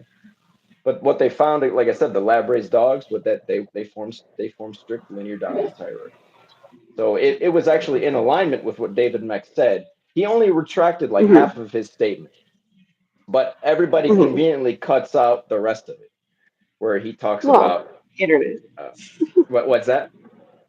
The internet. You got to pick the part of it that you like. Right. Well, things. It's like a game of telephone, right? Where people they just kind of repeat what they hear, and I have his work on my channel. I have videos. I have his statements. Where he even said, he was on Ivan Balabanov's podcast. I don't even know who Ivan is, and I don't. Yeah, I do. I'm not a fan of Ivan, but he even said, I'm in the bite work world. He's very well known. Yeah. Oh yeah. But he had him on his podcast, and he even said, because Ivan was saying, like, these claims you made were very controversial, and people kind of took it and ran with it. And he said, the dog people, they believe that I was saying dominance doesn't exist, or dogs don't operate this way, and that's not at all, or wolves don't operate this way. And he said the dog people kind of took it and ran with it, but that wasn't at all what I said. He said dominance does exist. It's just a wild group of wolves is more of a family unit, and they don't fight for hierarchy like unrelated wolves if you put them together. But dogs do the same thing. So that's, but like I said, I can send you those videos. I have all that stuff on my channel where kind of debunking that. But that's, like I said, it's a core message of my channel is trying to educate people about what these things are and what they're not. And so like when I see resource guarding, to me it's not a behavioral issue. To me that's a natural expression of the dog dominating the dogs or people around it, and that's how the pecking order is formed, right? Because then you have the dogs that won't challenge, and then you have the dogs that will challenge. You know what I mean? So resource guarding is a normal behavior, right? There is some level of resource guarding that is typical and ingrained into all living creatures. Definitely. Because you have to eat enough to survive, and if there's limited resources available, you're gonna have some big feelings about that, right? You're gonna want to be the one that gets those resources. Don't anthropomorphize. You said big feelings. Yeah, they have feelings. I'm not telling them what feelings are having. I'm just telling them that they're big. They're noticeable, right? No, but you have that built in. Right? Like, I do not disagree there. I do not disagree that there are social dynamics, that you're going to have dogs with different personalities and different temperaments that are going to interact differently in the house. Hi. I'm going to put you outside or something. So he's barking at the puppies because the puppies were napping and now they're awake. Now they're awake, and he's my pushy bully who is dog reactive but loves puppies. So he's upset that I'm not letting him go play with the puppies because he can't play with the puppies right now because they're only 9 weeks old and he will squish them on accident. Oh yeah, you gotta watch out for that. because he'll start playing and he'll play nicely and then he'll get excited and then he'll start playing rough. And so this Yeah, is where, yeah. I would just throw food and I don't have the brain space to be doing all that at the same time. No, no, Doing too this. much at once. Yeah. I guess And your it point doesn't with help that the puppies keep coming up and jumping at him and trying to right, encourage this behavior. right. So they're Oh yeah, reinforcing his barking behavior oh for yeah. me right Of now, which course, is not helpful. they're doing what puppies Um, do. of course, Um, and they're very good I at it. guess. Would you agree though that like because I agree with you, yeah, dogs are going to seek to get whatever food they can, but would you agree that say if I have a litter of puppies, that there are going to be dogs that are going to get in there and they're going to fight for control over that food more so than others, where you're going to have dogs that just Sunny, kind of they're kind of Sunny. like trickling out at the end of the group. They're not really willing to fight for the food. Like, would you be willing to agree with that or not? Yeah, because you're going to have dogs with different levels of how much they care, right? You're going to have dogs that are. Come here, Donnie, get up here. Thank you. Um, every dog's temperament is going to be different. Just like Right. every person's temperament is different for how much conflict they're willing to engage in, right? So the Definitely. dogs that are actively seeking more conflict or don't mind conflict, right? I say Right. actively seeking because this dude loves conflict, or they don't mind the conflict. They're going to be the Right. ones that are getting to those resources first. Yes. I would disagree that it's because they want to not I don't think it's a purposeful thing, right? Like, I don't think it's a thing where they're consciously thinking, this is mine, I want to control it, I want to make sure they can't have it. I think it's more of an unconscious, I'm hungry, I'm going to get there first, and I'm just going to start eating, and if another dog comes my way, I'm just going to push them out of my way so I can Yeah, keep you're eating. gonna right, but it's they want Yeah. to control the food, right? So, like But there, in a pack of I puppies, don't think they want to control it. I think they just want to eat it, well, sure they right? do, yeah, And this but is what they I'm want to get eating, as and if you're too close much to me eating, I'm going to right, push you out of the way so I can eat it. right. Right. I don't I think that guess, necessarily has to I be a guess, control thing, just a hunger thing, right? Because once they're full, they're going to walk away and they're going to let the other puppies go. So they're not seeking control over all the resources. They're just seeking resources sure, but and they're consuming resources. they're getting there first. They're pushing everybody out of the Yeah, way to get there first. because they don't mind the conflict and the others are like, Yeah, "Oh, conflict. I'm hungry, but I'm not that hungry. I can wait." right, Because they don't right. like the conflict. The more dominant dogs are going to assert themselves first, and then the weaker minded ones are kind of just they got the leftovers. It's like, well, you Mhm. didn't fight hard enough to get it, and then you just stuck with whatever's left. You know, so that's how, Yeah. like I see a litter of puppies. Maybe the two or three more dominant dogs are going to fight. They're going to get as much as they can, and then the weaker minded ones are going to hang out on the outside. And then when the stronger dogs are done, yeah, the weaker dogs come in and they get what's left. And so to me, that's a natural. They're establishing a ranking system where now, if those stronger I, puppies understand that I can push you guys around and get what I want, then that's what leads to what they call, say, resource guarding, where See, that dog might I think believe, it's just an example of the amount of conflict and conflict, like conflict seeking or versus conflict avoidance that a dog has. Because when you look at that stuff, when you take the other dogs out of the picture, if you're doing a temperament test on a dog, you can test their desire for conflict, and you're going to see those same levels of conflict, right? So the puppy that's always right, first to eat all of the food and that is most excited to get there and that will fight off other dogs on their way, when you test their conflict seeking behavior, they're going to score the highest in the litter, sure, exclusive to any other puppies being in the room, because when you're temperament testing, it's one puppy at a time. So that's just a measure of their conflict seeking, right? And the dogs right, that are the last to eat, when you test their conflict seeking or their conflict avoidance, they're going to be the most conflict avoidant. They're going to be the ones that score lowest for right. desire for conflict. And Yeah, the because way that happens when there's no other dogs in the room, that kind of disproves the whole like dominance control thing. Because if it was just about control, they wouldn't necessarily show the same amount in that different context. well, what I'm saying is you really only see it play out when you have groups or No, when you you don't, because have you can test it. Because it's conflict. You can test it on an right, individual level. right. But I guess what I'm saying is, let's say I have a dog who scores high on that, right? would you say that that dog is more? Okay, hang on. I'm gonna go Yeah, do whatever you gotta do. Yeah, move. You can come with me, sure. but we're gonna move. Being rude, and I am going to do the very stereotypical four-speed dog trainer thing and make it be not my problem right now, and it could be a future Clara problem. Danny, go outside. Go outside. Right, so we can avoid this behavior for right now, and we'll deal with it later. Well, I guess so. But yeah. What I'm saying is let's say we have a dog that scores high on that, right? High conflict Mhm, seeking. He's more headstrong in that regard. What I'm saying is let's say you put that mhm, dog into a home. That dog is yeah. probably a lot more likely to, let's say, like you, I use examples of the territory, food, whatever. That dog is probably going to be more Mhm. likely to growl at an owner for getting too close to what's on the couch, or growling to an owner when it Yes, gets too close and it's on the right. because So to me, because what they're you just high conflict described, seeking dogs. yes, to me what you just described is the more dominant dogs, all the higher conflict ones, down to the less dominant ones, which are the least conflict seeking. Mhm.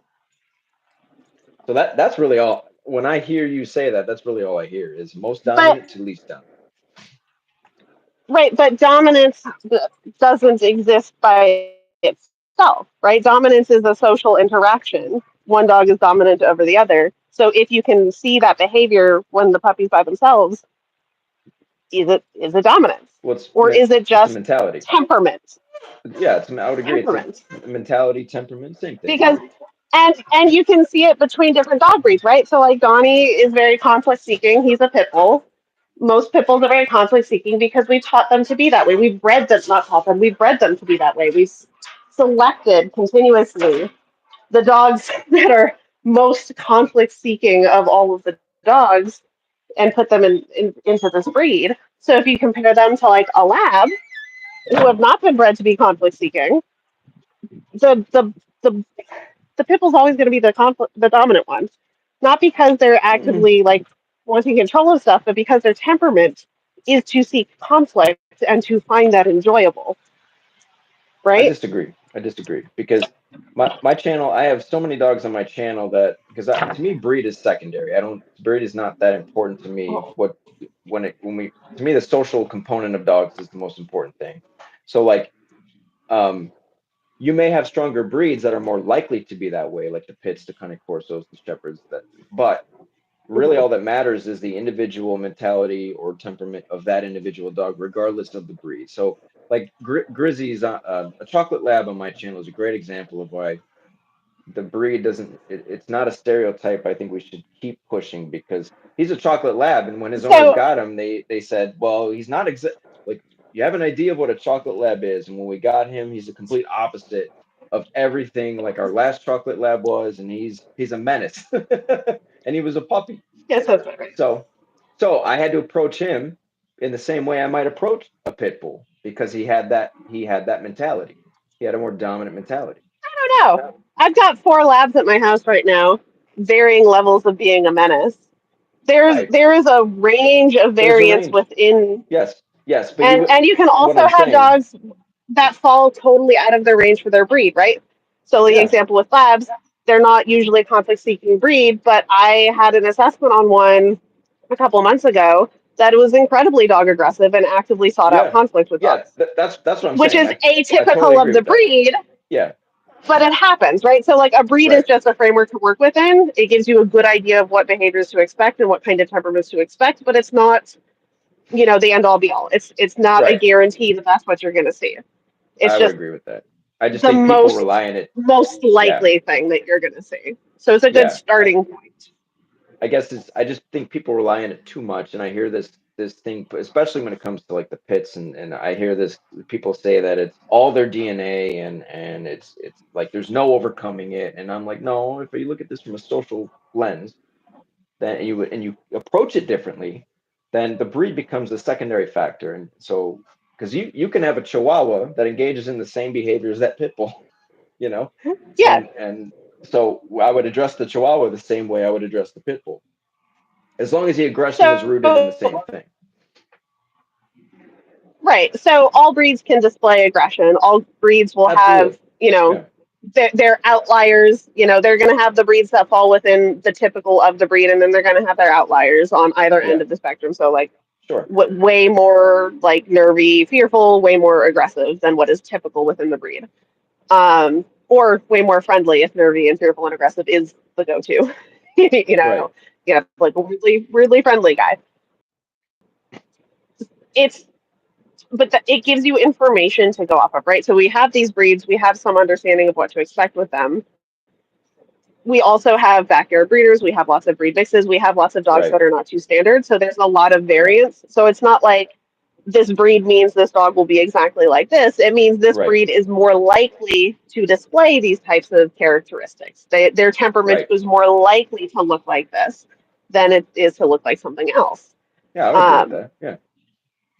Yeah. but so it's not like a this is that or whatever. But from like that perspective of if you're comparing visible behaviors that you're seeing in person, if you have a very typical average two standard pit bull, and then you have a very typical average two standard lab, you put them in the room, the pit bull is going to look like the dominant one every single time because they are bred to be very Typically. Oh, conflict I seeking. would say on average, yeah, I would say on average.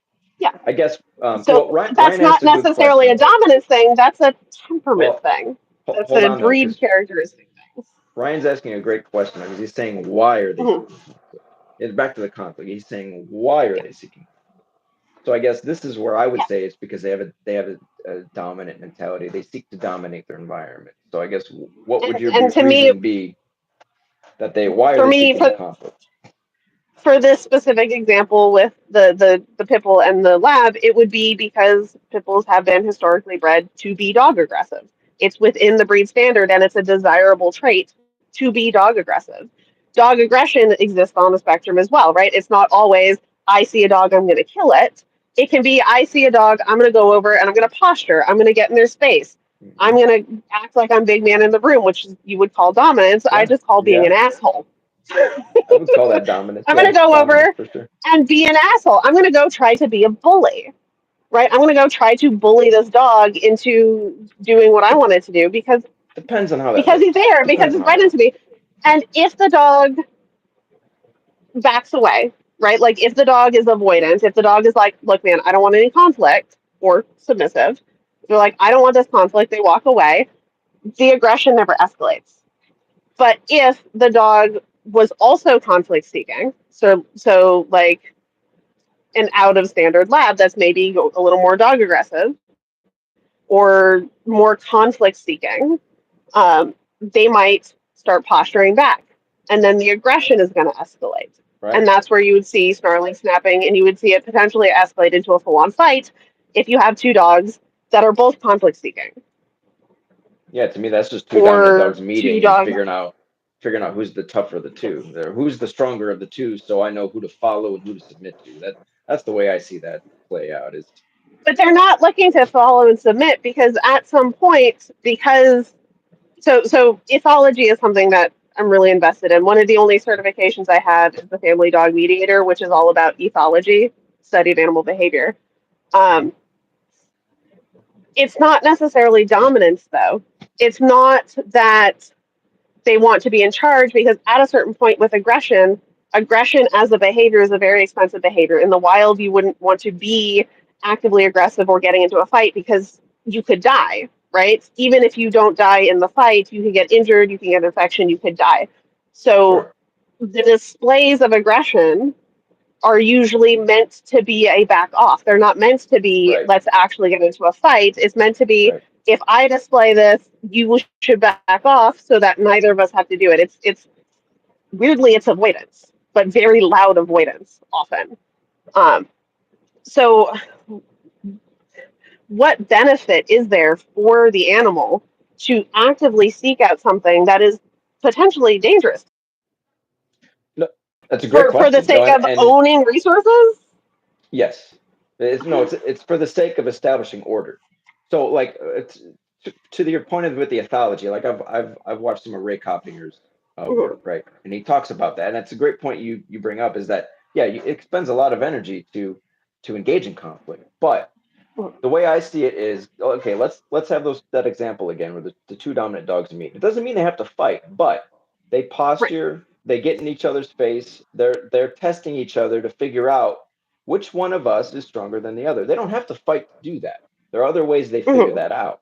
But Yeah. once that meeting is over, they have a pretty good idea of, okay, are we, like, I have a video on my channel I just put out. It was street dogs, and it was of a Rottweiler and a pit bull, and these dogs were fighting for, they wanted to mate with this female, and this pit bull comes into this Hmm. group as a newcomer. Well, this Rottweiler had already established itself as he runs the group.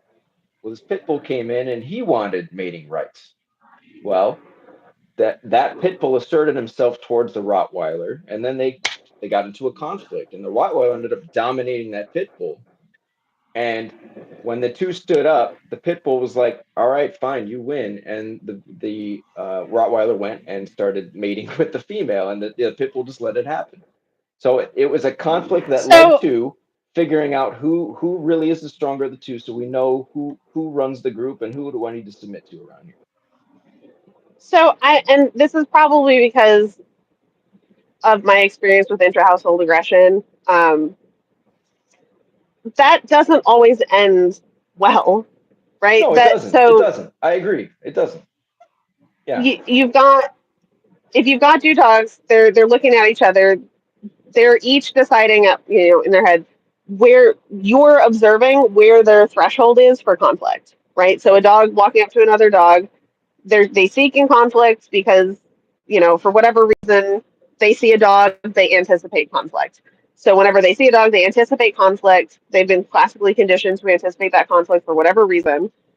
They so they match the energy that they're expecting. They come in with conflict, the other dog comes in with conflict, then they escalate to wherever it is on that spectrum of either Hmm. just like hard staring, posturing over them, Right. snarling, Right. growling, all the way up to full on fight. But at some point, you have reached full blown fight to the death. It could, but not always. Right. Like for It instance, is often in my no, experience. no, But and I this have is, a weirdly skewed bias because yeah, of the dogs I work with. no, no, and I work with the same kind of dogs, which is why I don't disagree with you. I guess what I think the X factor in that is human intervention. Like we have created such imbalanced dogs that they can't even, most of the time you see this in like the street dogs, or you see this balanced dogs who are also very dominant will create order in a very balanced way. No dogs get hurt as a result. Like Goose, for instance, when she disciplines other dogs, she doesn't hurt them, she doesn't bite them, but she will either give them very firm eye contact and move towards them to the level of snapping at them, and anywhere in between, the other dog is going to say, "All right, I get it, you're in charge. Like I'm not going to challenge you. We're done. You win." Mhm. And that's how they establish the order amongst them. And but I make it clear to the new dog. She already knows I'm in charge, but I make it clear to that new dog when they come in, this is my environment. And Goose is going to let you know that she's dog number one. But she does that and I adopt the same principles she does in making that dog aware of the social hierarchy. How does that work? And that dog now understands, okay, where do I fit in with this group? So that eliminates conflict because now that dog's not going to seek conflict because it understands where it fits in, right? And that's how we prevent issues from happening. Like when I have a puppy client who is more on that, like the higher conflict dog, there's certain things I do with that client's puppy to get them to the point, because I have a puppy on my channel named Marty, and his owners were worried, like, well, we want to have kids one day, we're worried that Marty might resource guard when he gets older, like. And I said, well, listen, everything we do here is going to prevent all that because we're establishing that you control everything now. Marty's going to understand where he fits into the group, and you're going to eliminate these problems when he gets older because we're doing something about this now, and we're doing it in a way that Marty will socially. He just understands on an instinctual level. So he's never going to challenge his owners for over food. He's never going to challenge them over territory. And when they bring a child into the world, things are structured in a certain way where the dog understands where it fits in. But they don't have to go in with the assumption that there will be conflict. Even with a dog from that is generally a higher conflict species, It was just something they were worried you about can go because he in with was the concept already, of cooperation. well, he wasn't a very cooperative puppy. they called me for a reason, and even they took him to a Yeah. groomer. Now, a dog like Marty for me is just a Tuesday afternoon, but the groomers even said like, this dog is abnormal. There's something wrong with this dog. I said, don't listen to them. Well, Like, if you're seeing some aggression, young puppies, that's usually abnormal. well, see, to me, it's completely normal. It's just the mentality of Marty. Marty fits in. He's in that range of temperaments. He's just on that higher end of he wants to control shit. He's conflict seeking. He wants to dominate. And so, to me, that's pretty normal. But see, this Yeah. is why to me these things aren't abnormal. I don't see them as behavioral issues. I just see this is the nature of this dog. Let's figure out how to work with the nature of this dog. And when you understand fundamentally how dogs work, you can approach it from this hierarchical perspective, and we can eliminate problems and prevent future problems because now the dog understands on a social level where it fits in, and it's not going to seek to So challenge. Right? I agree that you have to meet the dog like where they're at. You have to understand that they are who they are, right? And some dogs are more conflict seeking. Some dogs are more like that. But I disagree that it's normal that you see that.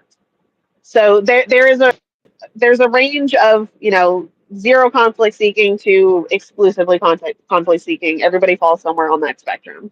There's a range in the middle of normal typical behavior for the species. And there, of course, because nothing is ever perfect, you're gonna see things outside of that typical range. I would argue that at a certain point, the amount of conflict seeking stops becoming normal, and that, like, if you see a puppy that is showing some, and you didn't describe any of the behaviors that the puppy was having, other than that they're being dominant, which isn't descriptive of any behavior, It's just a just general a way for me to, mindset. yeah, I can Right, tell you what he right. was So, like, but yeah, but if you're seeing some behaviors that are atypically aggressive or conflict seeking, yes, that's who that dog is. Yes, you have to work with them and meet them where they're at. And yes, you're going to have to manage that in some way, or hopefully with a puppy, potentially shift it into the range of typical. But that shouldn't be like like that. That is atypical. That is abnormal. It is outside the general normal range of what should be expected. So it is a behavior problem.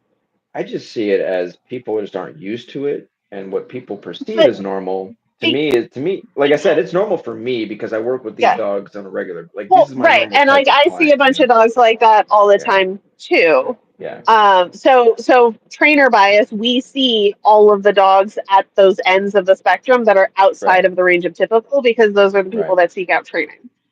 right. Um, but for like species preservation, for just as a species, if you're outside of the range of typical conflict seeking, you're going to end up in conflict more often than not, which will get you killed.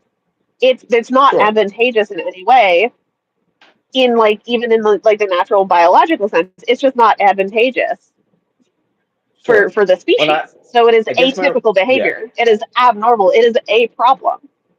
We can here's what work I with would say. it, My, but it's a because problem. I think a lot of these, my conclusion is because there is a lot of backyard breeding and whatnot. My conclusion is a lot of these puppies get taken from their mother too soon, and their mother would be the Yeah, one to discipline them, and so that behavior's gone unchecked to at because I don't know. Have you ever watched videos of mothers disciplining their puppies? It's not pretty. It's not yes. pretty. That So is this is also why. atypical abnormal behavior. Mothers See, should not be overcorrecting I their don't puppies agree. like that. No, I'm not saying That is overcorrecting. atypical I'm behavior. saying like I could show you a video I have where a puppy was challenging the mother over a bowl of food, and that mother gave fair warning to that puppy, and that puppy continued to challenge, and that mom got on that puppy, didn't shed blood or anything, but it was a pretty harsh discipline, and that puppy, I guarantee, never made that mistake again. But that mom was like, "Listen, I'm gonna teach you a valuable lesson today." And that to me, that's just the way dogs inherently do this with each other. And so when I see that, to me, it's like I don't want to live in a world where we conveniently brush aside the reality of these things because it doesn't feel good or we don't like it.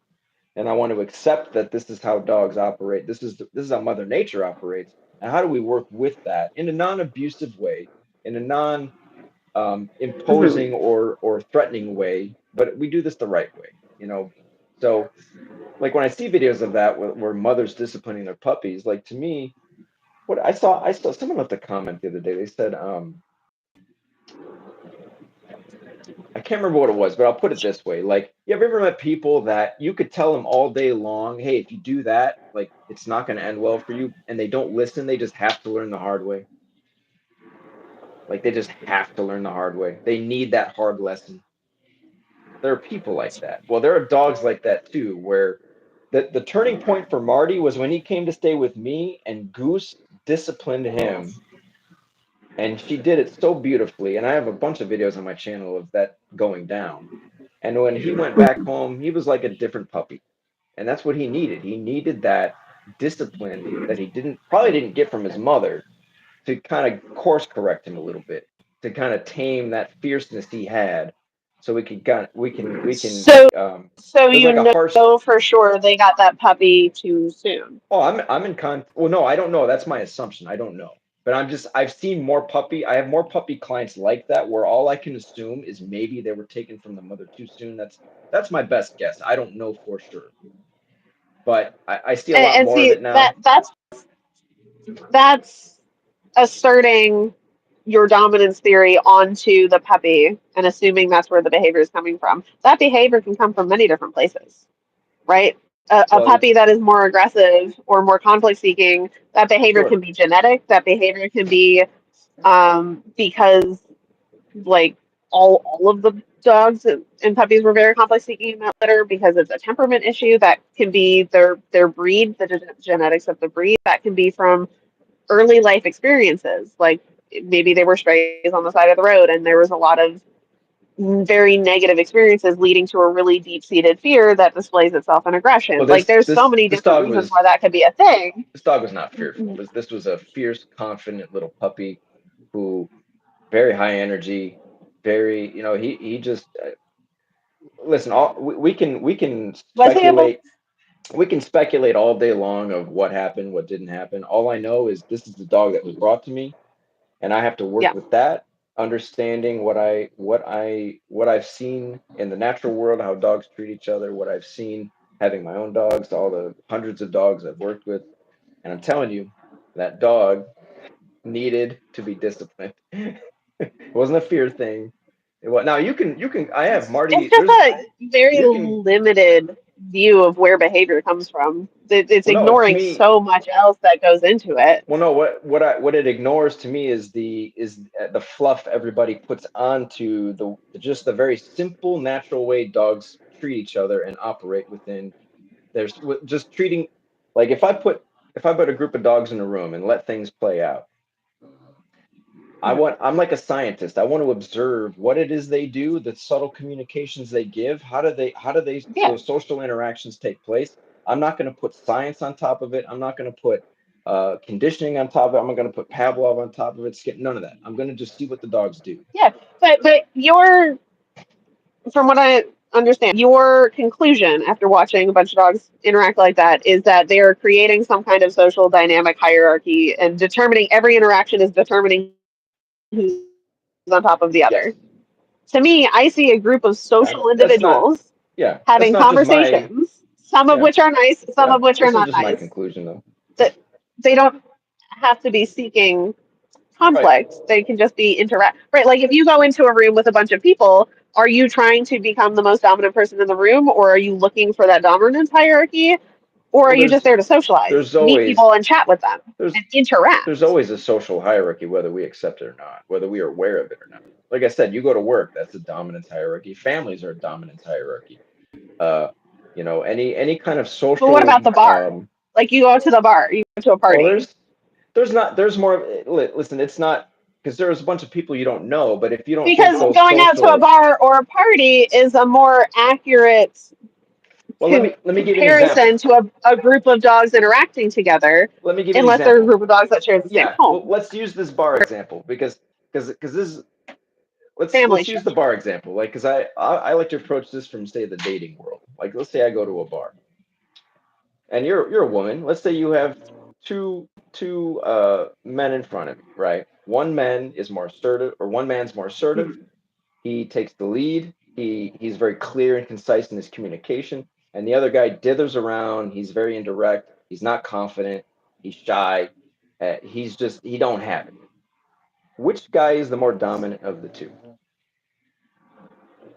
Neither of them. They just have two different personalities. Somebody is an extrovert and somebody is an introvert. Yeah, I don't see Or it that way. somebody is more socially confident and somebody is less socially confident. Somebody might have Right. social anxiety and Okay. somebody Now doesn't. let's There's say so many other variables at play. And also, in that scenario, that means I'm the resource, and that's icky. And then I want neither of them. well, no. I'm just giving you an example of like Because if okay you're looking at me as a resource, I when want no part of that. I look at it like this. When I date, right? When I date, if I take a woman out, right, I tell her what time and place to meet me. I tell her what we're doing and why. And I'm leading that entire interaction. That is me exerting dominance to say, okay, I'm in control of this situation, and you're either going to agree to it or not. And if you don't agree to it, I'll find somebody who will agree to it. Like you're not compatible for me. So Yeah, that's me exerting myself, that's the strength of my a human personality in a certain way. temperament. It's a Yeah, but human temperament. That's a human it's the same personality trait. concept.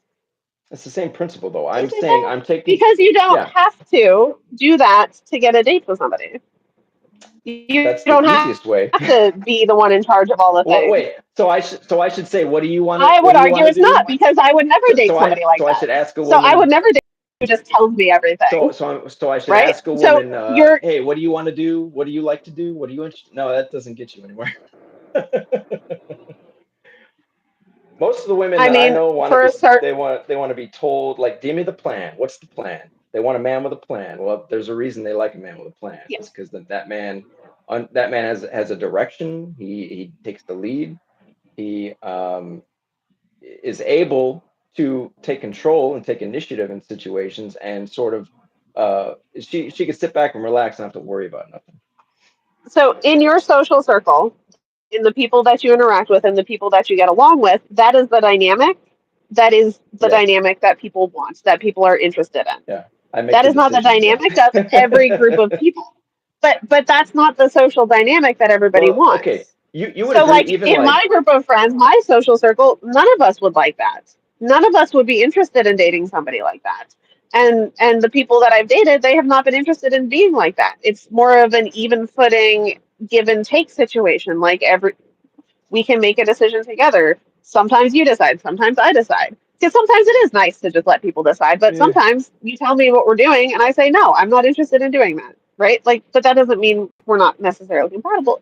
But if that is the expectation, that is the personality type that you have a preference for, then yeah, it makes sense that Yeah, that's what you yeah, see. those, the women that I talk to, they like the man to dominate and be in the leadership role, and just tell me what to do. Make the decisions. I can just relax and be along for the ride, and I'm perfectly content. That's the way I like it. That's the way I like it. Right. So that's why you have found women that like that because Yep. that's a compatibility issue. That would Right. be a major Right. compatibility issue if say so like we would not be compatible in the slightest Right. because that I hate that. Right. But I actively avoid would that. you agree though that in any relationship there is always going to be one person that has more power than the other? No, You wouldn't agree. I will say in certain areas there maybe yes. So say like if I were to date somebody and they were not a dog person, I would be the one to defer to when it comes to things dogs because that is my job, right? But they might be I don't know like a cook or something. Like I like to cook, I can play with cooking, I enjoy it. But if that's their job, I'm going to defer to them because they know more about it than I do. That doesn't Sure, so that's like not quite yes, what I'm getting at. somebody is Yeah, going to that's be not quite what I in mean. charge of some things, but that's I guess the one who makes the decisions and the one who's deferred to when a decision needs to be made, the one who or you can controls. make a joint decision. So if you're trying to make decisions, you have to make them jointly because it affects both of your lives. If you're in a relationship, it doesn't just affect one person; it affects the both of you. If you want to maintain that relationship, so if somebody is always making the decisions, Right, if this person is in agreement and likes the decision,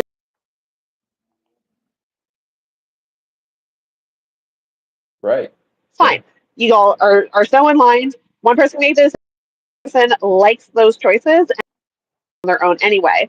But when you conflict of I'm making these decisions whether you like it or not, and this person, Well, they don't have to participate. that's a compatibility issue because They if don't have to participate. right, but what if the decision is but what if the decision is we have to move somewhere? Like I want to move to a different state. Oh yeah, I get the final Then word. they don't have to Yeah, participate, but that also might mean I get the final that word. the relationship is over. Yeah, yeah, that's sure. So Yeah, so that's where we go separate ways. Yeah. so in that concept, this one person is making all of the decisions and the other person can be there or not. That's not actually like a true relationship. No, what I'm If saying it's is you can do it my way or you can leave, then anytime there's any conflict, yeah. leave, No, it right? doesn't mean Or okay. do it my Let way or let leave. Do it let my me way or leave. let me tie That's this not a to relationship. That's not uh, a balanced back no, and no. forth. Here's what I'm saying. So I have a video on my channel. It's all about because I That's hear this word toxic. thrown. I hear this word. Well, you can call it whatever you want, misogynistic, whatever. That's fine. But I have a video on my channel that Well, talks there about relationships, doesn't have. right? Because I hear people in the dog world often use the word relationship, but nobody really breaks it down. So I have a video that discusses what does a relationship actually mean? What does it look like with your dog? Well, the first thing I discuss is the proper roles need to be defined, right? So what I'm explaining in the man to woman situation is there are roles. I'm playing the role that a man should play, and the woman is if I've demonstrated But that who I'm a define trustworthy those roles? leader. What's that? Who define those roles? Because if you look in Biology. different cultures, those roles Biology. no. Because if you look in different cultures across the world, different. The biology is the same. The roles are different. It's a breed What I'm culture. saying is The that comparison falls the apart. men But it's a cultural difference, not necessarily a will biological find difference. one culture where the men aren't the role of men isn't to say go to war, protect, be the enforcement arm, if you will, and where that's the women that do that job. Is there one society that's ever been the case? Yeah, weren't the Vikings? A lot of women were in the Vikings. A lot of the women were the warriors in the Vikings. A lot of um, older Celtic cultures, the women were the one in charge. The women were the one going Mm, out to fight. I would have to verify that. It's I don't know if the Vikings and were I exclusively I don't women fighting. remember. No, because the Vikings it was both, but it was both, right? So it wasn't just exclusively the men. And I could be wrong. I would need to fact check that myself too, because I'm half remembering something that I read forever ago. But there were women in those cultures or Viking-like cultures where they were the warriors. Women have been warriors throughout the ages. I would need to look There because are certain I'm not aware of any culture where women have been expected to fight or defend the tribe or defend the civilization or um, I need to look. No, so it there are they are less common now because of the cultures that have become dominant throughout the world over time. I would just say it's the natural order of things is from we are the It's bigger not stronger though. sex and that's just how it's like for instance for instance I can't give birth. I mean that's biology. I'm not equipped. And that's just the way it is. That's just the reality of the differences between men and women, right? So, Well, but what I disagree that the men are inherently stronger because one, I was in the army, so I opted into being a warrior that had to be fought for because men just didn't sure. want to let us in, which is bullshit. But also from like a strength perspective, there are a lot of men that I'm stronger than, and Right. On average I though. I compete in I compete On in average strongman though. competitions. So like Sure. there's I'm not saying that's not the and that case. you What I'm there's saying plenty of is women on that are average like though. weightlifters that compete. Like it's just Sure. it's not Well, culturally here's the expected. So a thing lot though. of women aren't exposed to things that would allow them to get strong to keep up with men because culturally we have decided that's not what girls do. So it's a cultural expectation, not a physical one. But what Because I'm once saying is women like, then choose to do these things, they can meet or surpass men in those same areas. It's just that most women don't choose to because they have developed this idea of what it is to be a woman, and that's not it. well, they're just not interested in it. But I That's a would say that cultural. it's one thing for women to be strong, but being able to fight or defend or that's a totally different thing. Where um, It's not. we're not like the UFC. When we started allowing things to go down this slippery slope, or like what was it? There was a trans woman who got into an MMA match and got the shit her shit. She got almost killed because she went up against a man, and that didn't go well. And I think it was the same way. It was a reverse where there was a situation where there was um, a man who transitioned to be a So woman and got into a fight and ended up almost killing the female fighter he was fighting because he's no, actually a man. So, or this. no, Yeah, I think you can no. Google that. I think there was Those, there was an incident of yeah, that. those have been debunked. Those are Debunked? far right propaganda. Yeah, those have been debunked. No, I mean just go watch the videos. That's Go watch the videos. no.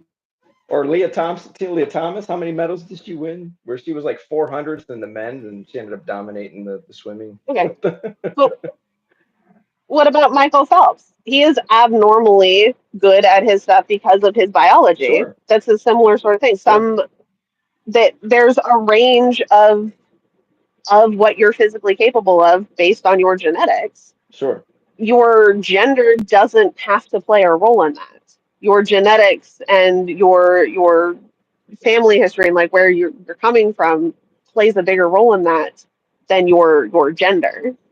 Well, I tell you what, here's how we could test this. Because I can lift more than my brother. I can tell you that right now. I can lift more I than my don't brother. I don't doubt that. I don't doubt that. I guess here's what I would say is we could test this by saying, okay, the next time somebody breaks into somebody's house and it's a man and a woman who's being invaded, then are you saying we should expect the woman to step up and fend off the invader and let the man? It's not really his Well, that expected duty to depends. do that. Either Well, one of no, us could really do this, right? But it I would depends. think I would think the It man would be expected to step up and defend the home, right? it depends. It depends on how they were socialized. It depends on how they were raised. It depends on the culture they come from, and it depends on their own level of comfort with that. Right. I don't So think there comfort are plays a men. part. You're either surviving or you're not. You're either going to defend your home or not, right? Right. But there are men who would rather step back and let somebody else take charge who are not Yeah, going to handle that. I And there would are say I women would who would step into that place and do. I would say they're cowards, though. I would Right. say Like those men are I'm not cowards. worried. I'm not worried. Right. That's a because societally somebody in society has decided that that's the roles for men and women, but they don't have to be. Right. Because Well, I I'm would not worried say about somebody breaking into my house. I'm just I'm saying it's a not. hypothetical. It's And a I'm not hypothetical. Like waiting for a man to come and protect me. no, but you would call the police, right? Like, no. Well, I mean, potentially, eventually, but I would handle the Right. issue first because I Which can't would call the police and handle the threat at the same time. sure. Well, no, no. Hey, if you can handle the threat, more power to you. Like more women should be trained in say firearms or whatever. But Right. um, But we're not because we're told from the time we're children that that's not what we're supposed to do. So nobody seeks out that information. Nobody seeks out that training. We're often turned away from it. So, like, growing up, there was a lot of things that were interesting to me that I was told I couldn't or shouldn't do because I was a girl.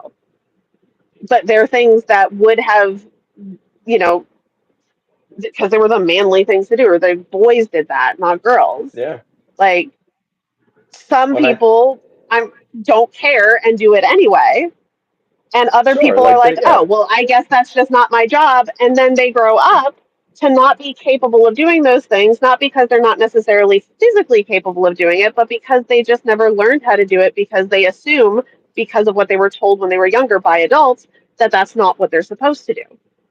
So there's inherent Well, bias in that because if I the think we're adults are not assuming telling though. them that they have to do that thing, if society isn't telling them, then they might just go and do it. Well, I think right? we're assuming though that they've been given that messaging when in fact we've opened up all the doors of opportunity for anybody to do anything, and yet what we see is But they women, haven't though. yeah, women No, still you have gravitate towards. They don't go to STEM. because They those don't go doors are to not you know. because those doors are not open. Because although those doors are technically open, as in we're so like with the military, up until the 1980s, I wouldn't have been allowed to be in the military except for very specific roles. And then in the Right. 80s, I think the 80s was when they finally started letting women into the military academies. And it wasn't until what 2010 that we were allowed to be in active combat roles. Right, but I think they also So, had to lower they be, had to lower the standards, right, to allow women to participate. Yeah, no, the, they the didn't. physical the physical They no, requirements they had to lower. they changed the physical fitness test. They did not lower the requirements. They keep changing it. They're currently changing it again. But they changed it from the physical fitness test from the push-ups, sit-ups, and the 2 mile run. They changed it to a totally different system, which has a 2 mile run, deadlifts, overhead medicine ball throw, shuttle sprint thing, some dumbbell carries, a whole bunch of other bullshit. It was a way more fun test, and I got out like right after they started implementing it. So I'm a little disappointed at that because that it was more fun. Anyway, beside the point, they didn't they didn't lower the standards. They changed the test, and then they were. And again, this is a political thing. It's not from like uh, what happened, like what women could physically do thing, but more from a political it looks bad thing. They started to shift. So now different branches within the army have different requirements. So if you want to be in the infantry, you have to pass a certain standard. If you want to be in Chem Corps, it's a lower standard because they put the combat arms, they have standard, and Right. the other different branches they have different types of standards for it. And I believe I was in military police, and I believe we're up with the combat arms. So if you can't meet those standards, male or female, you can't be in combat arms. Then the standards are lower for the other branches for other things. I think there's 3 different sets of standards. I've been out for a couple of years now. I'm not keeping track of that anymore. But the standards are delineated male or female. The standards are delineated for the job you're going to Right, and that makes sense. I guess what I'm do. I'm just thinking of like armed combat, being on the ground, like foot's on boots on the ground, Boots on the being ground. Yeah. in yeah, in combat. Yeah. Um Women are doing that now too. And the only reason we weren't is because they wouldn't let us. right, Not no, because we were yeah, I'm physically not capable of it, but I'm because not they wouldn't disputing that. allow it. No, I'm not disputing that. I guess what I'm saying is that really a good idea? Is that do women Yeah. really want to do that? And are Yes. women Absolutely. Yes, they do. Because we have actively fought for the right to be able to do that in the military. Like we right, have what so pushed and do pushed women and pushed to make that happen. the As physical women, we have wanted to do that. no, And we've well, had to fight you're for saying it. you're saying collectively though, but would you agree that collectively women like do you remember a few years ago when they were talking about drafting women to war and all the women were like, Hmm. oh, this isn't the equality I wanted, like that they weren't happy about it. So it's like, oh, when push comes to shove and you get the rights that you actually fought for, which means getting on the battlefield with the men, you don't really want to do it, or you So know that is two separate issues. One, not all men are happy with the idea of being drafted either. sure. So it's just that's what society has been. Two, you're dealing with society as a whole, society changing expectations. The somebody who has grown up, who has been told they can't do that, who is now not physically prepared to that, suddenly being told they might be held accountable to that, that's a scary concept because you've been told your whole life you're not allowed to do that and you've chosen to just go with the flow and you're not interested in it anyway. So you're going with it. Just like if they took away the draft for men, if they were to reinstate it later, you'd get just as much pushback from men as well, because there are plenty of men who are not interested in being drafted, who wouldn't have the capacity to do it, and have no interest in being part of conflict like that. It's Sure, just I won't because I won't argue right that. now Yeah. it's not been a thing. We have this whole societal concept, and we have people who've grown up in that. And I agree, it is a little hypocritical if there was somebody who was saying we should have these equal rights, and then they get, for the military, like we should have equal rights for the military, and then the draft, women getting drafted gets put on the table. Just kidding, I didn't mean it. That would be hypocritical, but that's not happening. Usually, the No, I'm people who just are fighting for those yeah, equal rights are they're saying we need to get rid of the drafting entirely because we have a volunteer military. We've not used the draft, so we just get rid of drafting entirely. Let the people who want to do it go. Don't sure. make anybody do it. I guess what I'm saying is like in a time of crisis, though, they're going to expect, you know, We don't need men it. to go. They're going to men who expect men to go fight. I guess let me ask you this: if World No, War because II, now, if Normandy was stormed by if our military was just women, do you think we would have won World War II? Would we have sure, why defeated? not? Because if our military was just women, that means societally we had trained women to have that role. They grew up with that concept as this is what I do. I am the protector. I do these things. Men grew up in the other role. Physically, we are capable of the same things with very I little wouldn't say the difference. same thing. I wouldn't say Yes, the same thing. Not the same thing. yes, Not the same yes, we thing. are.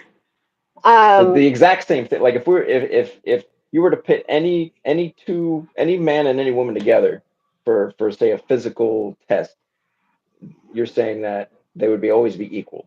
Like there's no delineation no, between the sexes at all. no, there are going to be people that are stronger and weaker than other people. Your Sure, gender but has less to do with it than society makes you think. I'm saying Um, average though. On average, are men on average stronger?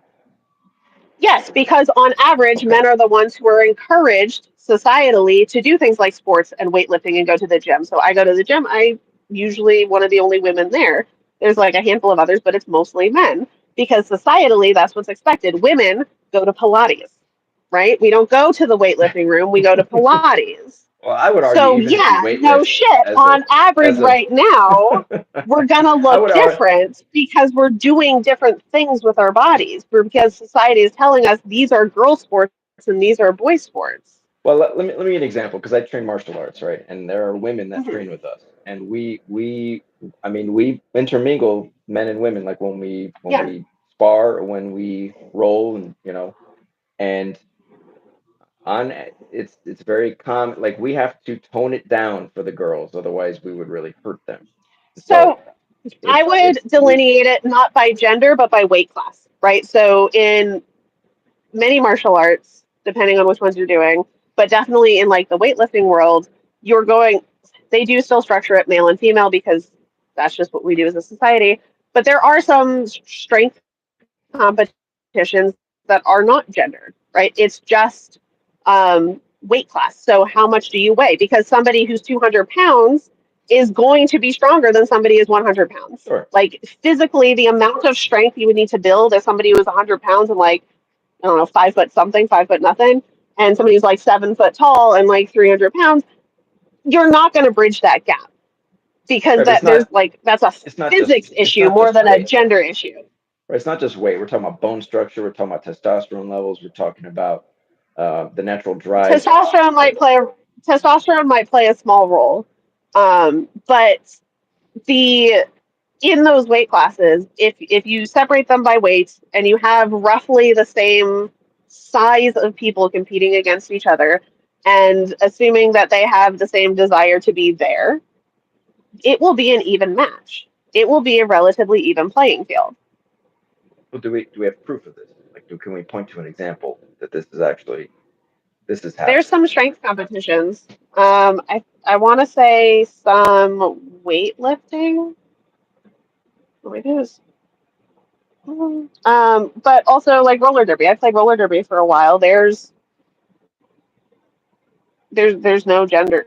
Like there's women's roller derby, there's men's roller derby. There's also co-ed, and there's no difference. I would say with roller derby that It's would be just some more. people don't want to Yeah, sure, play with men. Some sure, people don't want to play with women. right. I guess say like for what I train, we would never put a female fighter against a male fighter for like a legitimate official competition because it would be dangerous for the woman to actually fight. Like if you even in the UFC, if you put a pro female fighter at say the 155 was that lightweight, Mhm. and you put that woman up against an equally weighted individual who's a man, that wouldn't Mhm. be a very fair fight. I don't think, even though the weights are the same and they're the I same think weight it would. class. Um, I think that would be dangerous for a woman to do that. I don't think that would end well. It would only be dangerous. It would only be dangerous for the woman if the place where they're learning and practicing doesn't allow them to learn and practice at the same rate as the men, because they are anticipating for them No, that they're going to have a harder time. the rate and the training, like no matter what gym you go to, unless there's So something wrong another with them. example, I can give you another real world example of this. So in college in ROTC, um, we we had a co-ed team for this marathon. It's called the Baton Memorial Marathon March. It's in New Mexico. You do a full length marathon with a 35-pound ruck on your back. Um, we had a co-ed team, but it was co-ed in name only because it was always just men, because they would never allow women on the team, even if they met the standards in the tryouts. So we had a woman who met the standards, beat out many of the other men in that competition to make the team. They didn't allow her on the team because she was a female and because they didn't think she'd be able to handle it. She trained alongside of them. She trained with them just to be with the team, and she went to support them, and she did the whole fucking thing. And then we made our own female only team the next year because they still, even after she did it, they didn't believe that it would work. They didn't want to let women on the team. So they were still only co-ed in name. So we made our own women's team. And then our cadre, our instructors in charge of us, did not allow us to train the same amount as the men did, because I went to school in Colorado. This was spring semester, so it was like January, and the March was sometime in April-ish, end of March, April, right around spring break. And so Colorado in the winter, it's snowing all the time. Anytime there was snow on the ground, they told us we were not allowed to go out and train.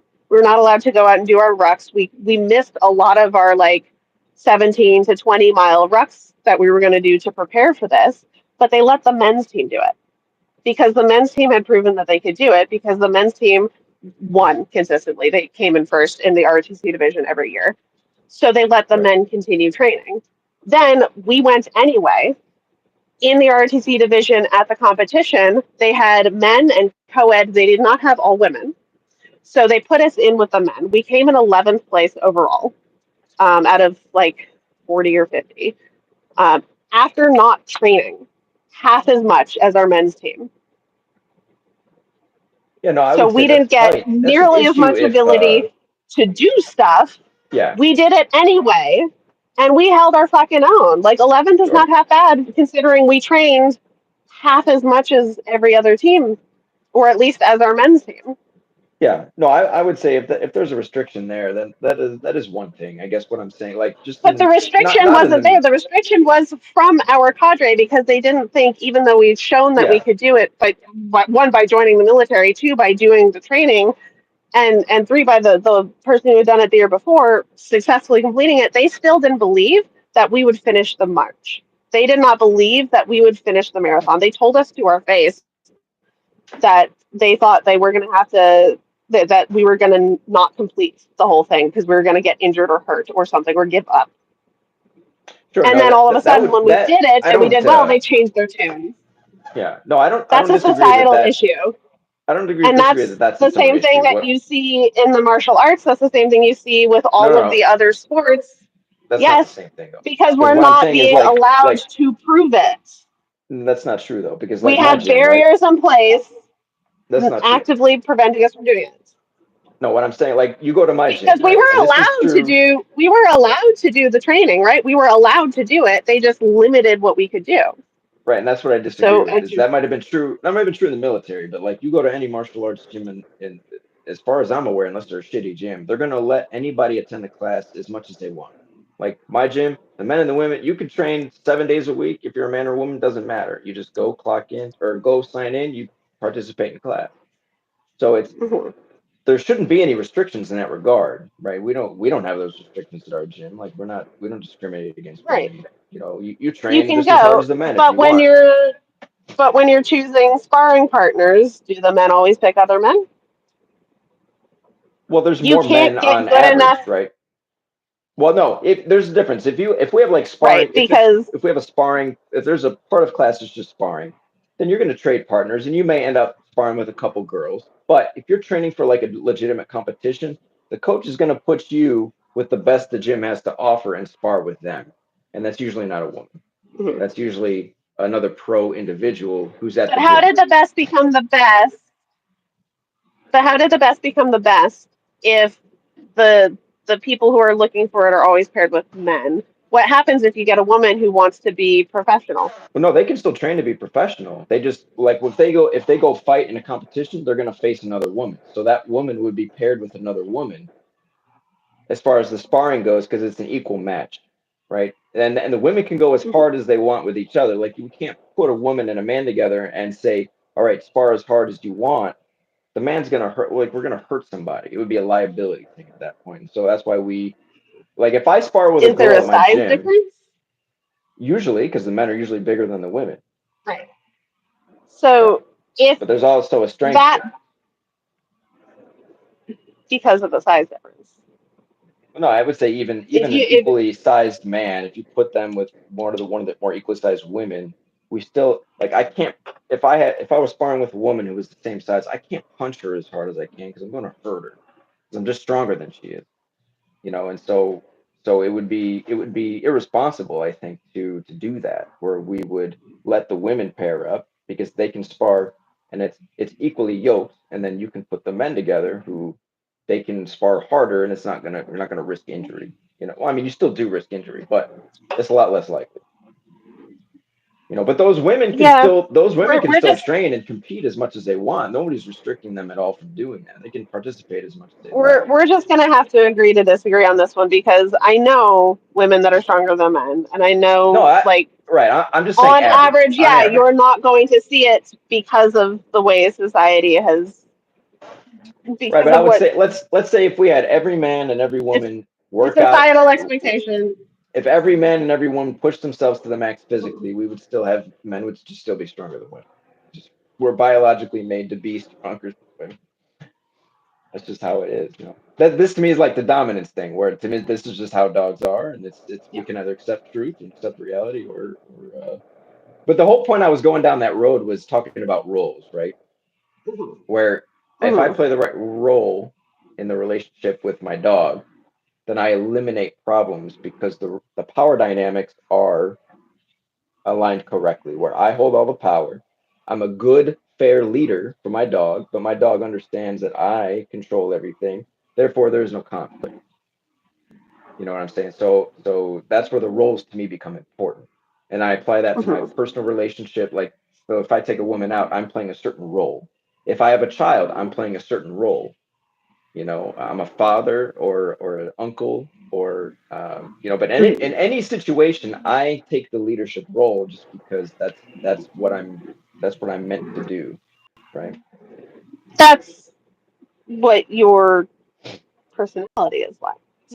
It's not Absolutely. inherent. Yeah. That's what my personality. So Yeah, and so yeah, I would say that not all I men are equipped take for a that. very cooperative I take a very cooperative stance with my dogs. So I used to do the leadership thing with my dogs, right? I used to be the one in charge. We had a very structured house. It was like, this is my shit, not your shit, right? All of the things.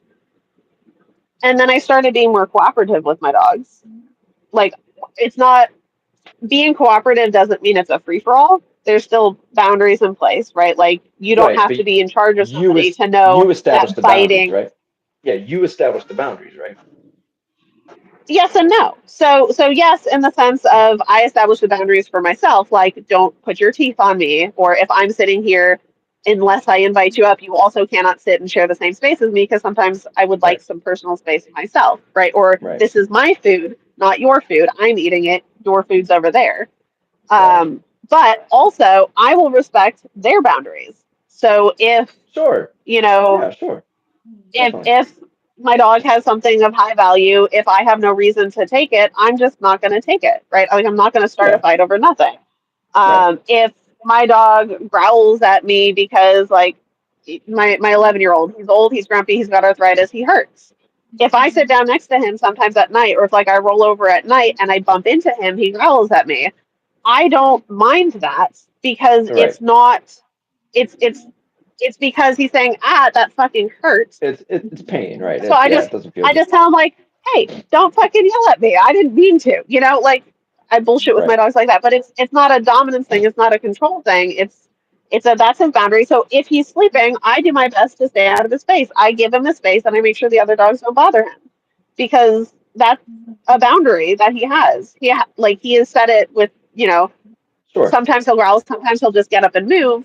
But if he's asleep, like why would I not enforce his boundary for him and make sure the other dogs I follow along I don't know. if I they're don't getting in the disagree with way? that. I guess let's put it in context though, because to me there's a like I think sometimes people assume that when I say these things, they mean it's like this is a forever thing where I'm constantly dominating my dog. No, it's there's a period where you do that to establish who's in control and who's the stronger personality, so you get things structured a certain way, and then from there it's like life is good, life is easy, there's no problem.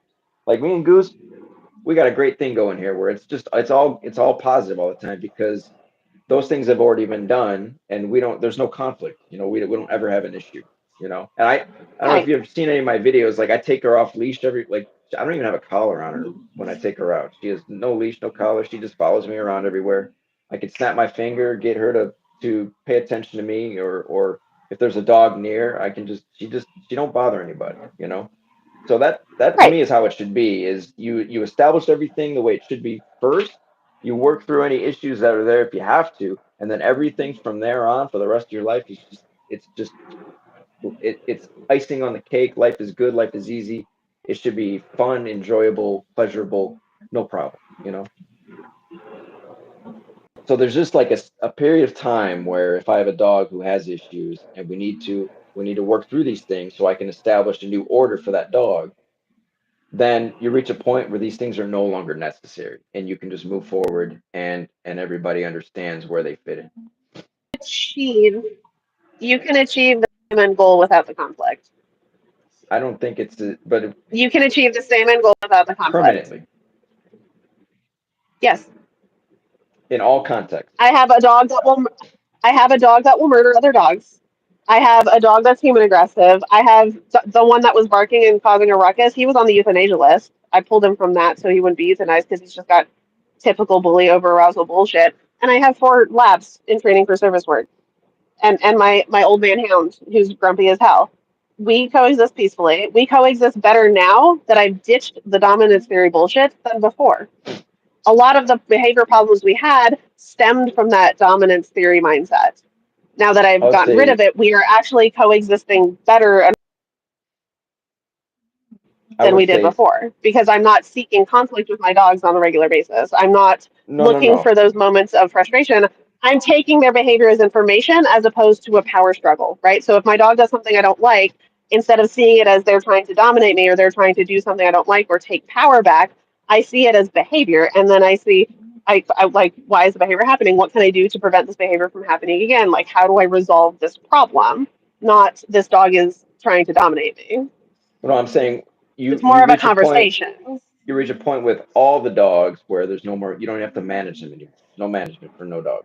It's all everything's done. You can take those dogs anywhere in all contexts and everything. Like they don't have any problems.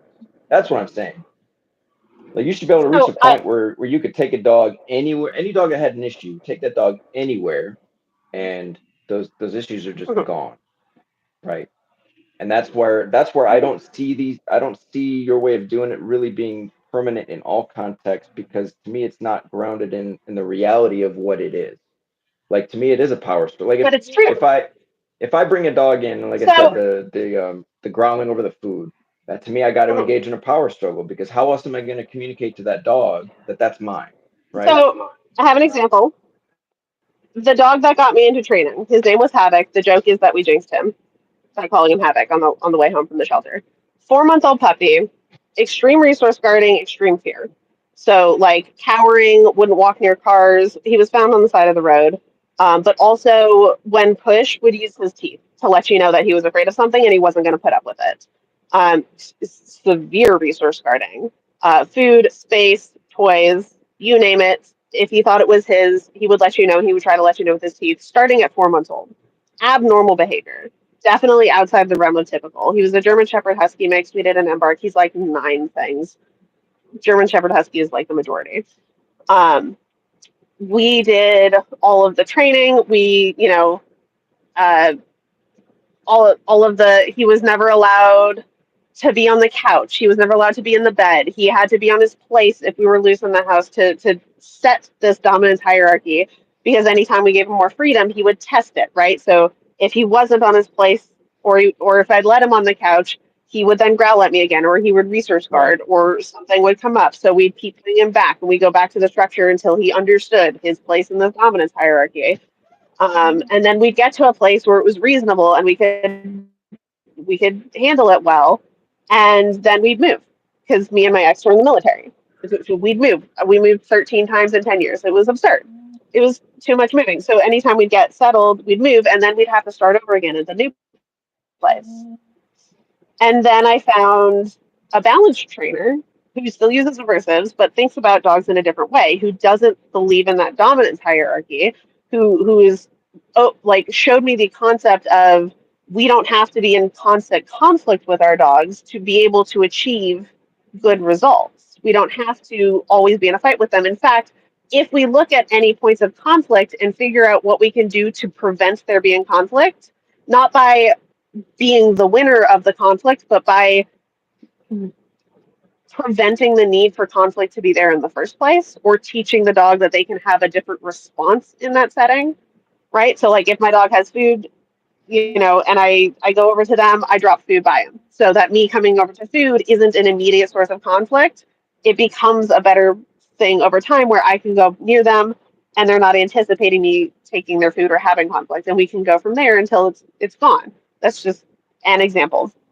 Um, when we did this behavior that had been persistent for 3 years, after a month, the behavior started to dissipate. The main source of frustration where it all kind of collected for me with this dog was that he was afraid of his crate and would resource guard it at the same time. So he would run in, flip around, stick his head out, and try to bite you as you put him in. And sometimes, if he was feeling particularly off that day, if I told him to go to his crate, sometimes he would run at me instead, like run at me to bite me instead of going to his crate. Um, when we removed all of the conflict and we stopped looking at it as a dominance hierarchy and started to really look at it as, hey, this is a fear-based issue. He's not trying to dominate me. He's just trying he's having essentially a panic attack, right? He is in the middle of all of this thinking he has to fight for his life because I am doing something that he finds scary, which should not be something he finds scary, but he does. We started working on those things. Within a month, the conflict around the crate was gone. It had never been gone before. I'd done everything. I'd done treat tosses. I'd done clicker training. I'd done punishment. All of the fucking things. We could get to the point where I could throw hot dogs in the back of their crate and close it, and we managed the situation. So he wasn't always biting at me. He wasn't doing the rushing at me thing anymore.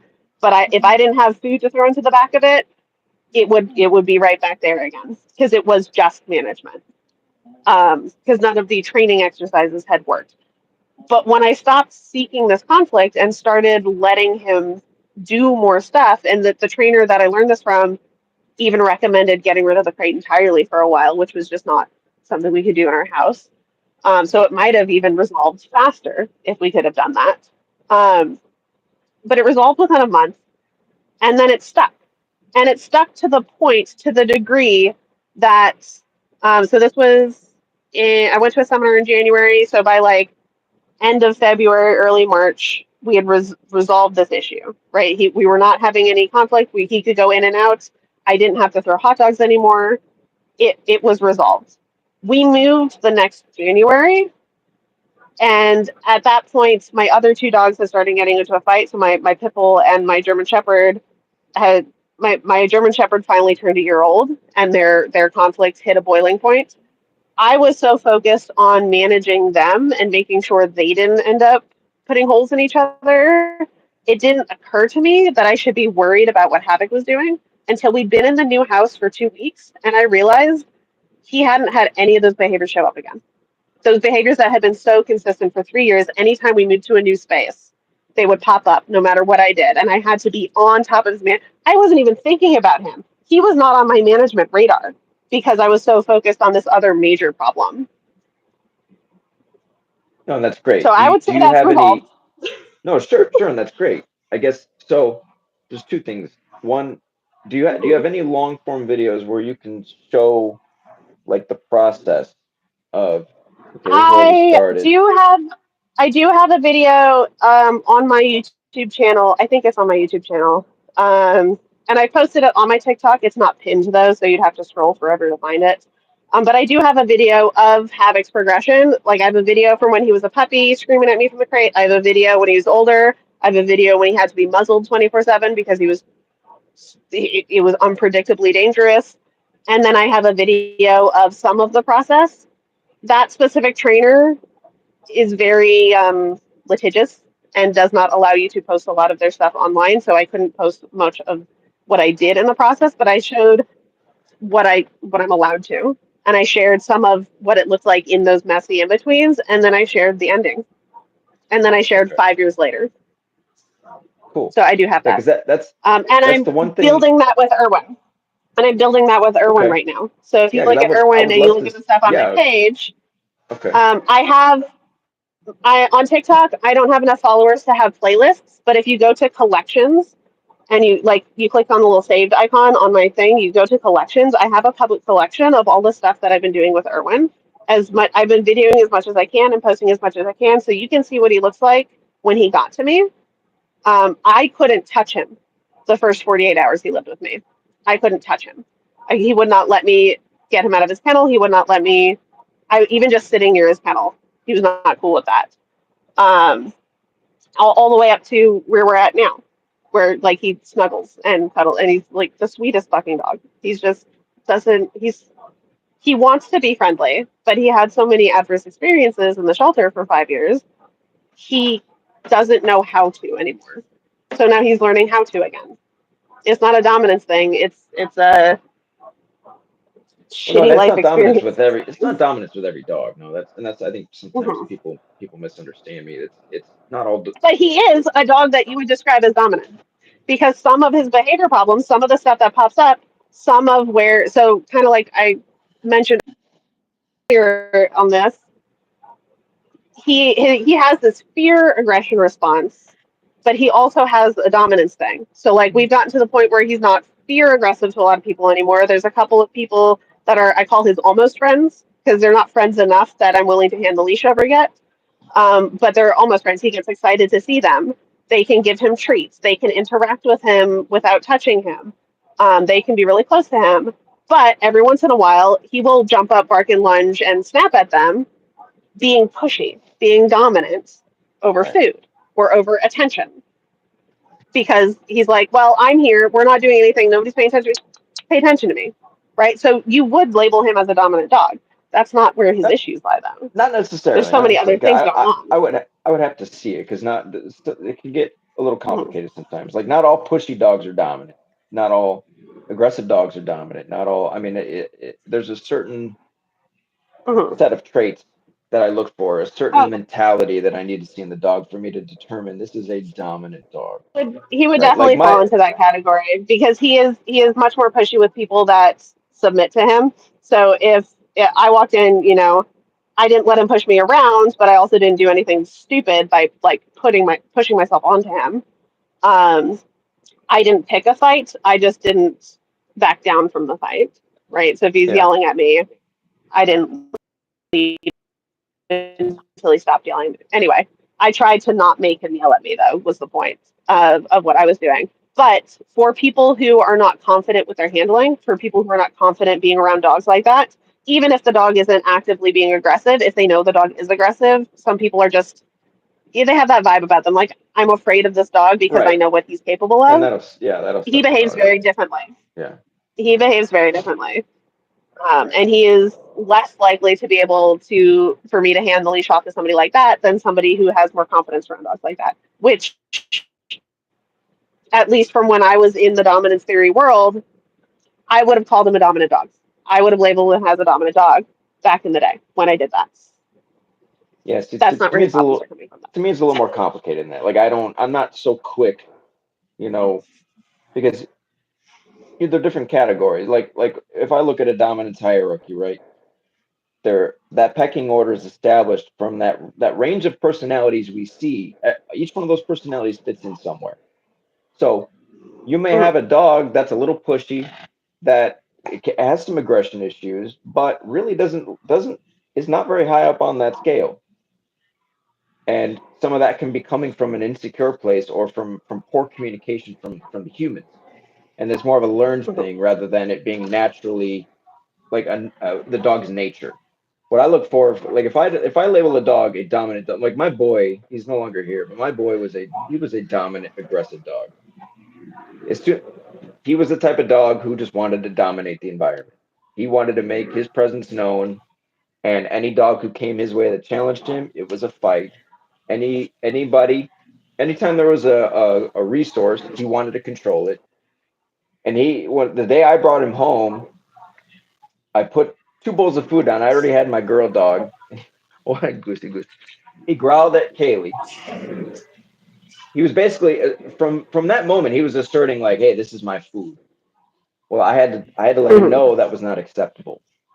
And then he ate his food, went and grabbed the food out of her mouth. I had to pull it out of his mouth, give it back to her, and then block him from getting back to her. Well, he didn't like that, so his next move was to go pee on my bed. So he didn't like that I was taking control. His next move was, well, I'm going to go fucking control something. So now my next move is to go pee on your fucking bed. Well, I let him know that that was So unacceptable. And then from he there on, went I was able, immediately from eating food to peeing on the bed. Like yes, he couldn't access the food, so he walked directly over to the bed.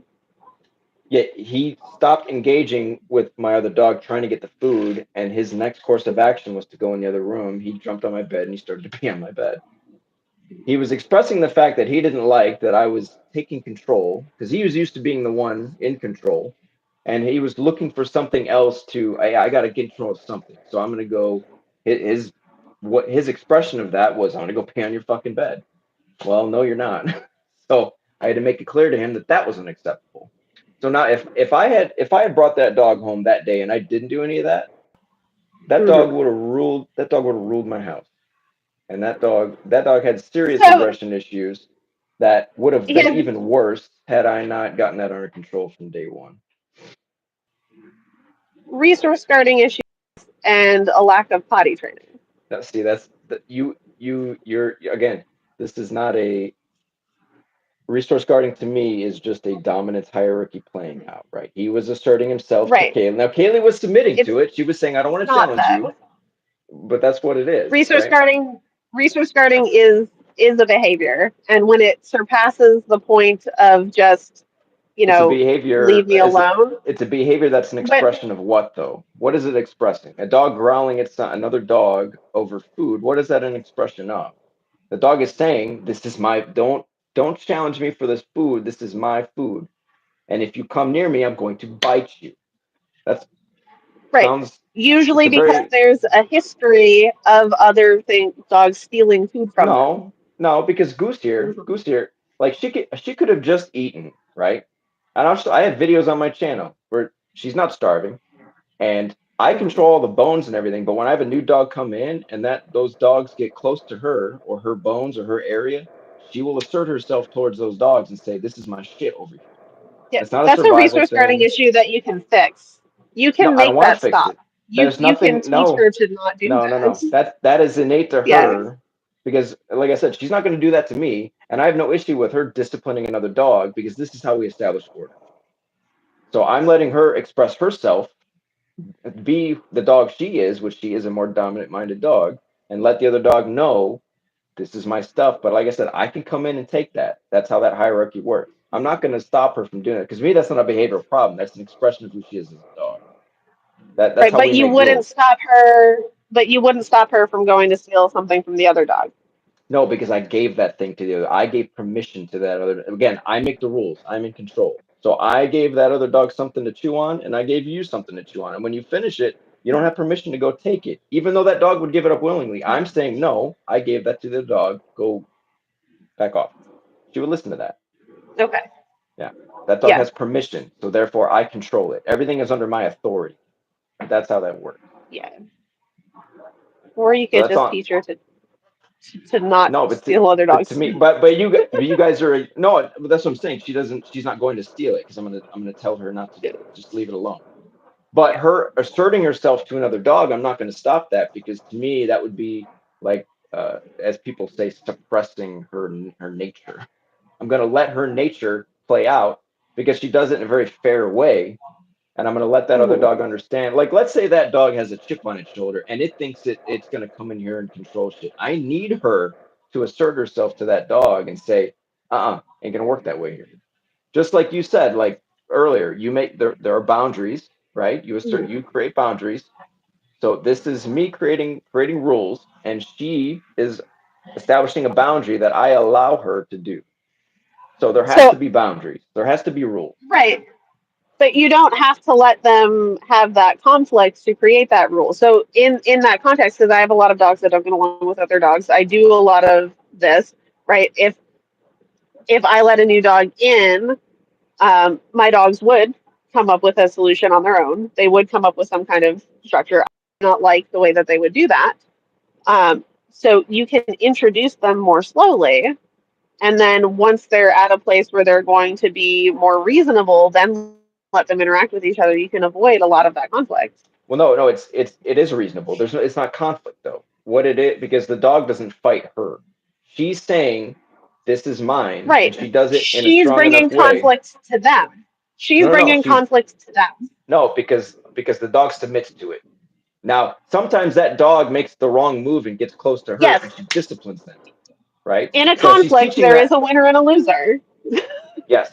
No, but right? what I'm saying is, no, what I'm saying is, it's not like two dogs fighting. It's this dog is crossing a line, and she is saying, "Don't cross this line, or I'm disciplining you." And that's what happens. That dog cross. Sometimes the dogs need to be taught that lesson because they've never learned that lesson, and she gives them a reality check. And now that dog know. You know what happens after that? After she does that, that dog has nothing but respect for Goose, and that dog never gets in her space again. And this is how we create order. This is how we establish the rules, right? So It's such we're a avoiding tenuous conflict. grasp on order though, because when they're allowed to do that over time, it's gonna happen with the wrong dog, and it's gonna be a full on fight with all of them. Like, I've heard that before, but I'm very good at what I do.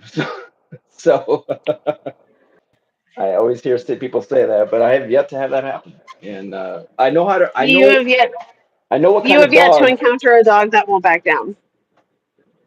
Not with her. You have yet to No, encounter a dog that won't back down to her. So that's one of the reasons why I, stopped believing this, because my bully was like that, right? My bully who started fights with my shepherd, who started all this, he was like that. He's a very I described him as a dominant dog. He would big man in charge. He'd go up and like posture over all the other dogs, and they'd submit to him, and it was just fine.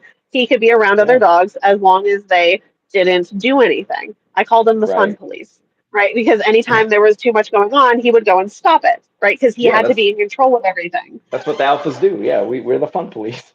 We stop all the fun. But she see, But it's that not was a it's not going behavior to. problem, I don't. But see, how do because you know when that's my not a shepherd, natural? yes, It's natural expression of the dog.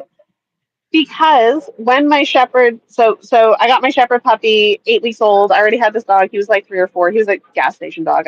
I found him at a gas station. I don't know how old he actually was.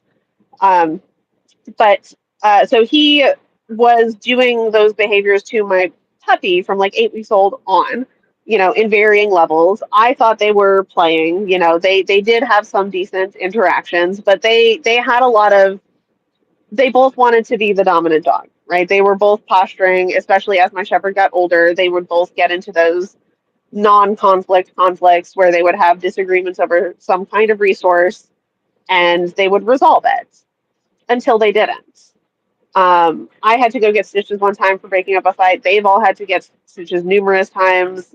If I wasn't there to intervene, I would have had a dead dog, or possibly two. They might have killed each other. Um, then I started working on training them and working through these behavior problems. And part of resolving it was teaching. um, Pipsqueak, my bully, how to not be an asshole all the time, like how to not be the fun police, showing him that just because he feels like he should control things doesn't mean he has to. And we were able to get to the place where they could be loose in the house together. I could be asleep. They could hang out on the bed together. I could be in the shower. I could go outside to take the trash out. We could go running. We could go hiking. And they could be loose and free together. And we were not having fights. Now, once you've unlocked the door to putting teeth on dogs in that way, or you've unlocked the door to that level of aggression, you can't fully close that door, right? So you know that your dog is now capable of that, and that is Yeah. a thing that could happen. No, because So listen, I have to be very smart about who I pair her with. So I have to know the yes. dog I'm bringing in. So that's one thing. The other thing is, if I understand my dog is a very fair, balanced, stable, and calm communicator, and she Mhm. only takes things to the level she needs to for the other dog to get the message, and she never bites the dog, right? Then Mhm. I've developed a level of trust in her to be able to do these things and not take it too far. So every situation I'm assessing, okay, is this the kind of dog I can bring around Goose, and things aren't gonna escalate to a level that is unsafe. I won't let that happen, first of all. But second of all, I would make rules for that new dog, because again, the whole point of a hierarchy is to prevent conflict, right? This is why dogs Mhm. do it to each other. They establish order so they prevent conflict. So if a bone drops on the ground, we all know whose bone it is, and there isn't a fight because the dogs say, well, I'm not going to challenge the top dog because, well, that's going to lead to something I don't want to experience. So if I have two dogs that are fighting, then what that tells me is that I haven't done enough to establish my authority and the fact that I control the thing they're fighting over. And now these two dogs are But engaging so in conflict to establish seniority. No, no, that's the thing that I'm seniority. I have the senior position, so you can't fight and get my position, right? That's how we so avoid fight. how then would it make sense? How would you make this make sense? When I got these two dogs, I was in the thick of the dominance theory, the hierarchy stuff. I would have It to see what you was were doing though, because a right. lot of people execute this incorrectly. You know, It was my way or the highway, right? Like we had a very structured thing. It was, I will let you sort your stuff out, but I'm the one in charge of everything all the time. Like if you have a bone and you have a bone, if you go to steal it, I'm taking it away and giving it to the other dog. I'm doing all of those things. We had conflict come up. When I stopped doing all of that, we resolved the conflict. Because I would say in you resolving were that doing it conflict, this you was know when I made that transition. This was when I made that transition away from that way of thinking, away from that of looking and interacting with dogs. That is when I was able to resolve these issues to the point where I could trust them. I guess what I'm saying is though, like this is a core mission of my channel, right? Is because there's so much misunderstanding of how these things work and how we implement these things that like if you bring up the idea of a power struggle to the average dog trainer, and I'm not a dog trainer, they're not going to know what the fuck you mean. Like, what do you mean by power struggle? Well, power struggle is how we establish the hierarchy, right? We have to work through that conflict to figure out the order of who controls what. This is how we move forward in life without conflict. So there's a certain way we need to do these things. Otherwise, they're going to be left unfinished and unresolved. And the dog, everything comes down to the perception of how the dog sees us and its relationship to us and its relationship to the environment. So if I don't do these things in a correct way that's instinctual to the dog, then the dog, how do I know that the dog's perception has changed correctly? Like for instance, I've done this for 15 years Because the solving what they behavior goes away. call right, it's a diminishment of unwanted behavior. And well, to me there's more than that. Like to me just the behavior going away isn't enough. What I Well, should it stays see, away. it stays away, but what I should see along with that is the dog no longer challenges me. The dog doesn't now like the dog doesn't engage in a power struggle with me, like the dog shouldn't be seeking conflict with me, right? I should see So all of that go away. The dog shouldn't be making demands of me. The dog shouldn't be seeking to control things. We should have an understanding from that day moving forward, and there's no problems anymore for the rest of our lives. Which I've been able to achieve that, and that's the goal for all my But clients, and I've been doing that for 15 years that I've been if it's an successful. if it's an issue like dogs between dogs, like resource guarding amongst other dogs, or dogs fighting in the house, Mhm. where's the power struggle with you? The The conflict power isn't struggle with with me, me, right? The conflict isn't with you. The conflict is between the two dogs in the house. right, and that's the issue. The issue is that I haven't done enough to establish that I control this house, everything in it. That understanding should be known by all dogs, and that's what eliminates the conflict. Is because they're what are they really battling over? They're fighting over But they're control of having an things. issue with each other. They're They're having fighting like a personality conflict with each other. they're fighting for control of something, right? That's what these conflicts are about. They're No. about control. Like, say if you put a bowl of food down and two dogs are going to fight over the food, they're fighting for control of the food. Well, what that tells me is that those two dogs think that they can battle and gain control of something that I control, which means I haven't done my job in making sure they know that But I what if they're control it. not And fighting there's over food? What if they're what it not should be fighting over over any anything. resource? It should be What over if they're not anything. fighting over, but what if they're just fighting because they don't like each other? It depends on, okay, how far is this fight going to go? Is this going to go to the point where we're killing each other? Okay, well They're, then I have two. they're going to kill each I other have two because they don't like imbalanced each dogs. other. Then I No have two. resources, no nothing. I have two imbalanced dogs then, because I should be able to balance those two dogs out to where they can, if they were to engage in a conflict, one submits and they have an understanding, and then we can move forward in life without any problems. That's how it should go, right? Or if it shouldn't rise to the So level. let There me should get this no be. straight. There should be. Goose, what are you doing down there? Hold on. Goose, You come have here. two dogs that don't get along, so you assert yourself into the middle of it, and therefore they shouldn't have a conflict with each other. Yes, because they You stick yourself into the middle of a fight and say, now nobody is fighting. yes, because again, why are they fighting? They still have conflict with each other. They're fighting for control over something. That's what the fight is about. But Like, there's no control to be had. It's well, yeah, there is. I don't It's like that dog. I want that dog to control, not exist. There's right? no But why? control Why there. is that It's though? Yeah, it's control for the higher position. I want that higher position in the hierarchy. it's not even about position. It's about I don't want that dog to exist. But why? Why is that though? Where does that come from? It's not a genetic thing. It's a social thing. It's a genetics. That's Genetics what played a people big role believe. in that. That's what people believe. They believe. Like for instance, my boy, right? He would not fight another dog unless that dog challenged him. He was completely fine with calm dogs, more submissive-minded dogs, but dogs that were overzealous, overexcited, fearful, or challenged him, he wanted to kill it. So I had an imbalanced dog, but also was extremely dominant in the way, and he was aggressive. He took it to the level of like, I'm just going to kill you. Well, any little challenge another dog would give him, it could be eye contact. He was going to go after him. So I had to get him So to the my point. shepherd is like that. My shepherd is like that now because of the experience he had with my pit bull. So he was dog friendly. He was very dog social. He was very good at interacting. Then all of this went on with my pit bull. It took me a while to figure this shit out. I was still a very young dog trainer at the time, very new to dog training.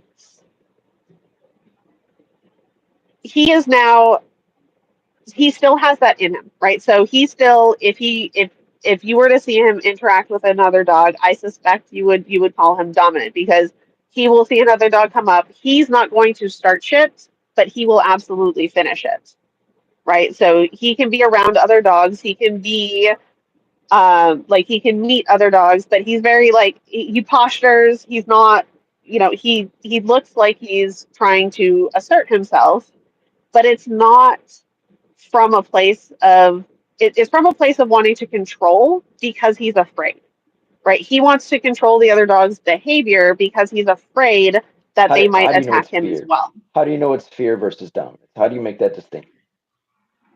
Because he would rather choose to avoid conflict than to create it. Yes, yeah, I would Because not determine that to be a given the dominant dog though. Dominant dogs move forward.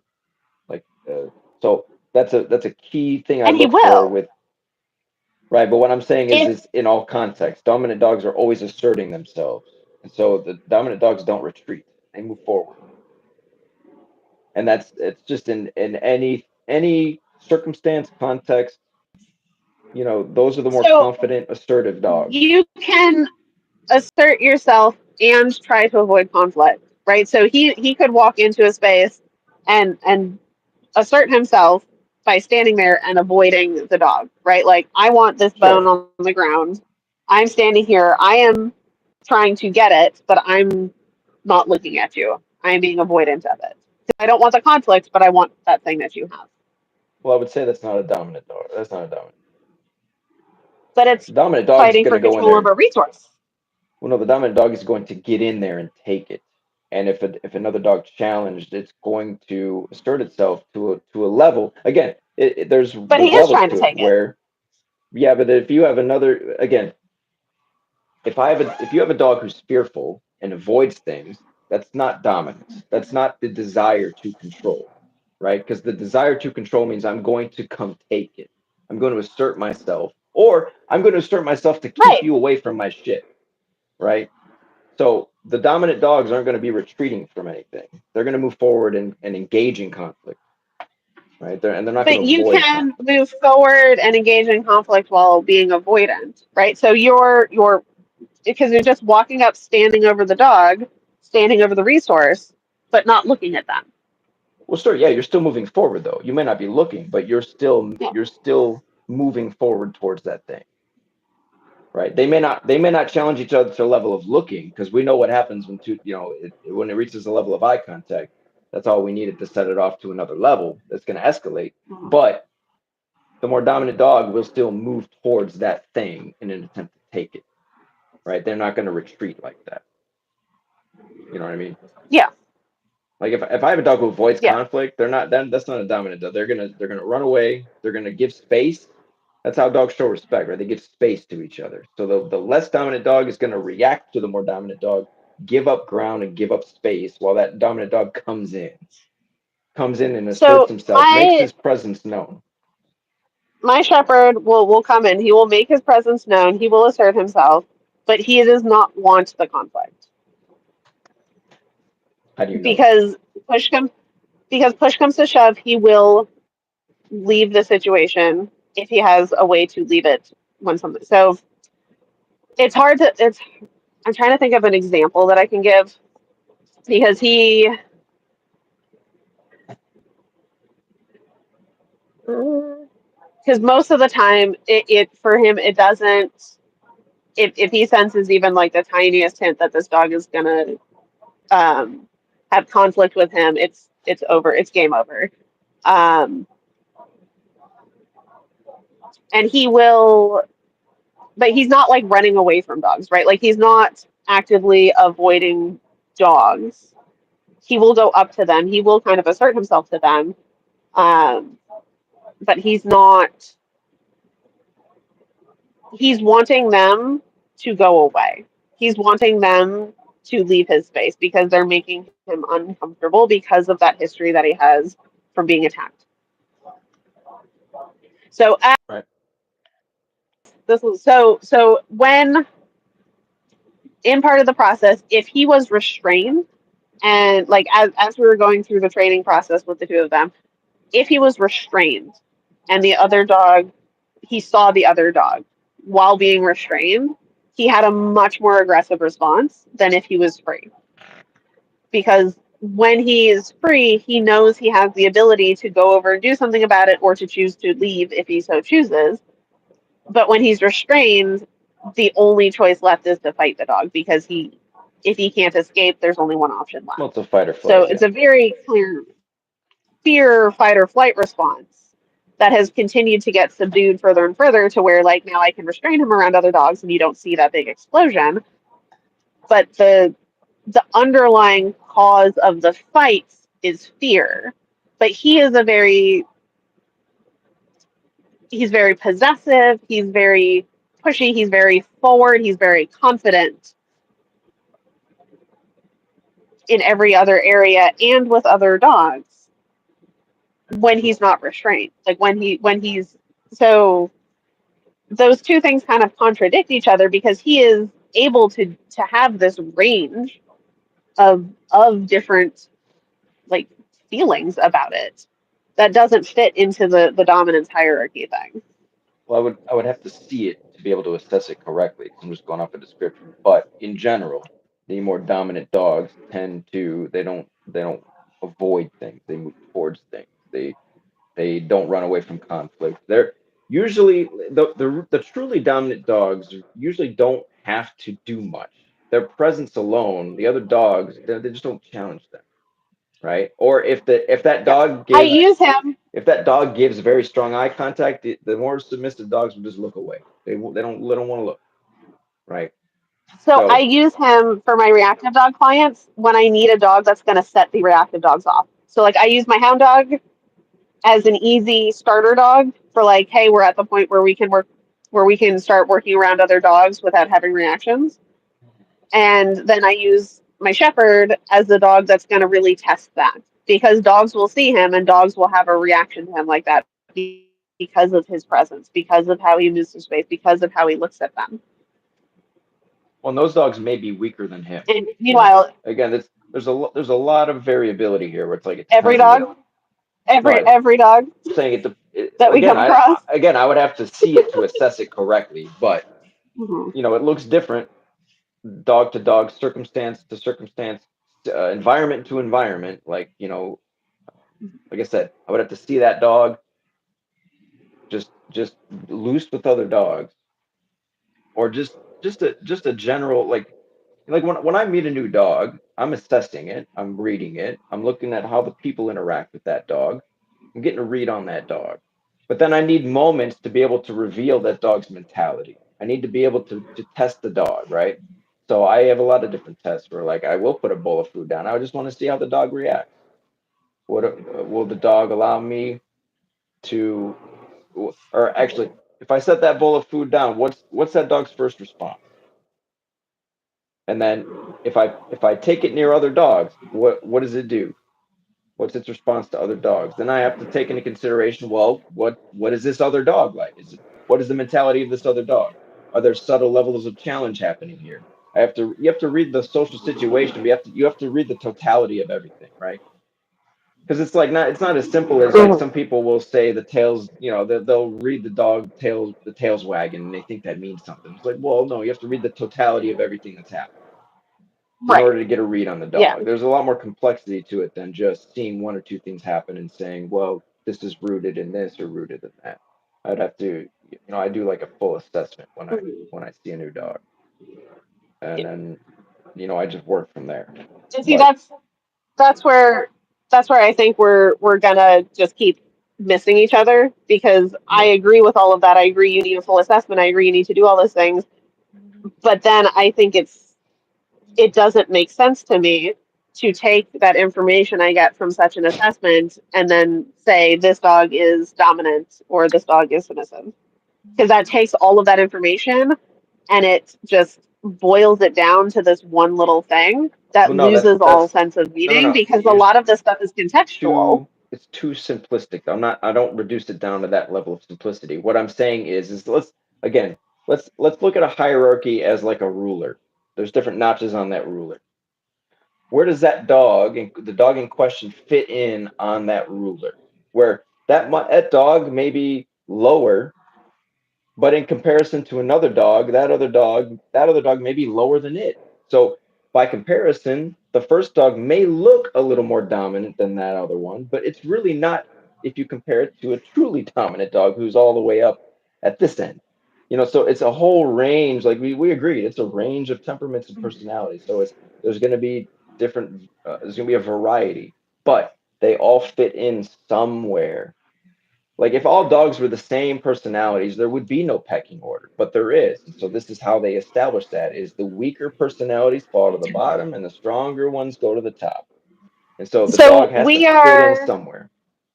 we are in agreement on the spectrum of personalities and temperament types Yes, and everything. We yes, just definitely. are going to fundamentally disagree on whether it's dominance or multiple other factors.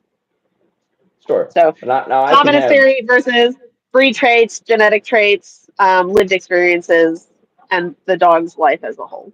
Well, could we That's agree what that I it's look not at a could we agree that it's versus, not a theory? Like if I could show you David Mack's work and what he actually said and how people took him well, out of context, so if I it showed you is that, would still you a agree that theory. It how is is it a still a theory theory then if it's because provable? that's how science works. Gravity is still a theory. Well, That's just and how science is. right, theory Gravity is still a though, theory. It's yeah, pretty determined that gravity is a thing that exists, but it is still yes, just a theory. but you know what a theory means in science, right? A theory in Yes. science is the highest graduation of a hypothesis, right? So a theory is actually like the most something can be, which is why gravity is a theory. So if you're saying dominance is like a hypothesis, well, I could prove No, that no, against no, proof. no, because it is something that occurs in Yes, within a species. It is definitely yes, something that occurs within a species. yes, but it occurs interspecies too. I don't know why this notion is That's around that it's where not, the because the whole idea of herding dogs, for example, like you wouldn't have herding dogs if dominance was an interspecies. The whole idea of a herding dog is that it has to dominate the livestock in order to get it to get control the of it, herding right? dog uses spatial and social pressure to move Yes, animals. that's still dominance. Spatial That's and dominance. social pressure are forms of pressure. They are not necessarily dominance. No, but They're what's the not a form definition of dominance? because they're because there's no Power and resource that they're influence. guarding, right? No, no, We no. are moving animals because we are being told to push them in a direction. We're not Yes. arguing over some kind of resource. No, no, no. We are Dominance is just just, moving the animals. remember the definition, power and influence over. So the herding dog is exerting power and influence over the livestock to control them, right? So they use spatial. I even have a video on this. It's using herding dogs where it's spatial or mental dominance versus physical dominance, and I use herding dogs as an example to demonstrate mental dominance. How true dominance is a mental thing. It's not even a physical thing, and that's why the truly dominant dogs, like I said, they don't have to do much to dominate other dogs around them. But herding dogs will use spatial pressure. They'll exert the strength of their personality to control they're exerting dominance over the livestock. They wouldn't be able to control the livestock if they couldn't dominate the livestock. They don't need to touch them though. But I could show you clips of, say, like there's this one clip, it's really cool. This one sheep was challenging the border collie and it wouldn't get in line, and the border collie had to escalate its level of Yeah. aggression towards that sheep to get it to back down. Well, that's Yes. dominance. I mean, the dog is exerting dominance over the sheep to get Or it back in line. conflict. Yes, Conflict. yes. Conflict Where's this? doesn't. Yes, it So dominance the con. theory and dominance. It takes all of these different. It takes social pressure, spatial pressure. Life experiences, different varying levels of conflict, and it boils it all down into this one word. And you lose so much of the context of the behavior that's occurring if you're just looking at it through the dominance lens, No, because it can we agree ignores though? so many of the other factors. Well, no, listen. So Can we agree that's though? Can we at least agree though that the sheep, like if I showed you a clip of that sheep who didn't want to listen to the border collie, and that border collie exerted a higher level of dominance to get that sheep in line. When that sheep finally does submit and gets in line, we can agree though that that conflict has now led the border collie to have more control over that sheep, right? So there's a purpose for the conflict. The dog is trying to control the sheep, and that is the dominating, right? But the dogs can't herd the sheep unless they have a certain level of dominance over the livestock. The livestock are prey animals, right? So mhm. the dogs are behaving in a predatory fashion and exerting the strength of their personality, and the sheep are submitting to that strength and adhering to the will of the dog. But it's all under the authority of the human. So there's the hierarchy again. It's the humans at top directing the dog, telling the dog what to do, and the dog is exerting the level of dominance over the livestock to get the livestock what to do. So here's where we can agree on this. Dominance is a thing that exists, right? Because if there is a resource within a species, animals are going to, if it's a limited resource, they're going to have conflict over the resource, and whoever it's a dominance conflict to control the resources. Dominance theory and the hierarchy within species, and you will have a peck not set in stone. It is a fluid thing that is contextual. It is based on the interaction. It does not need to be this I am at the top all of the time, always and forever.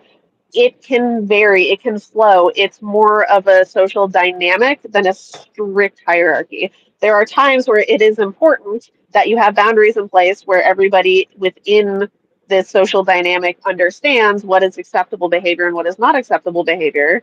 And that is often influenced by the environment we're in. So, like, a wild dog would be okay to eat a chicken because they need to eat to survive, but a dog in my house should not eat a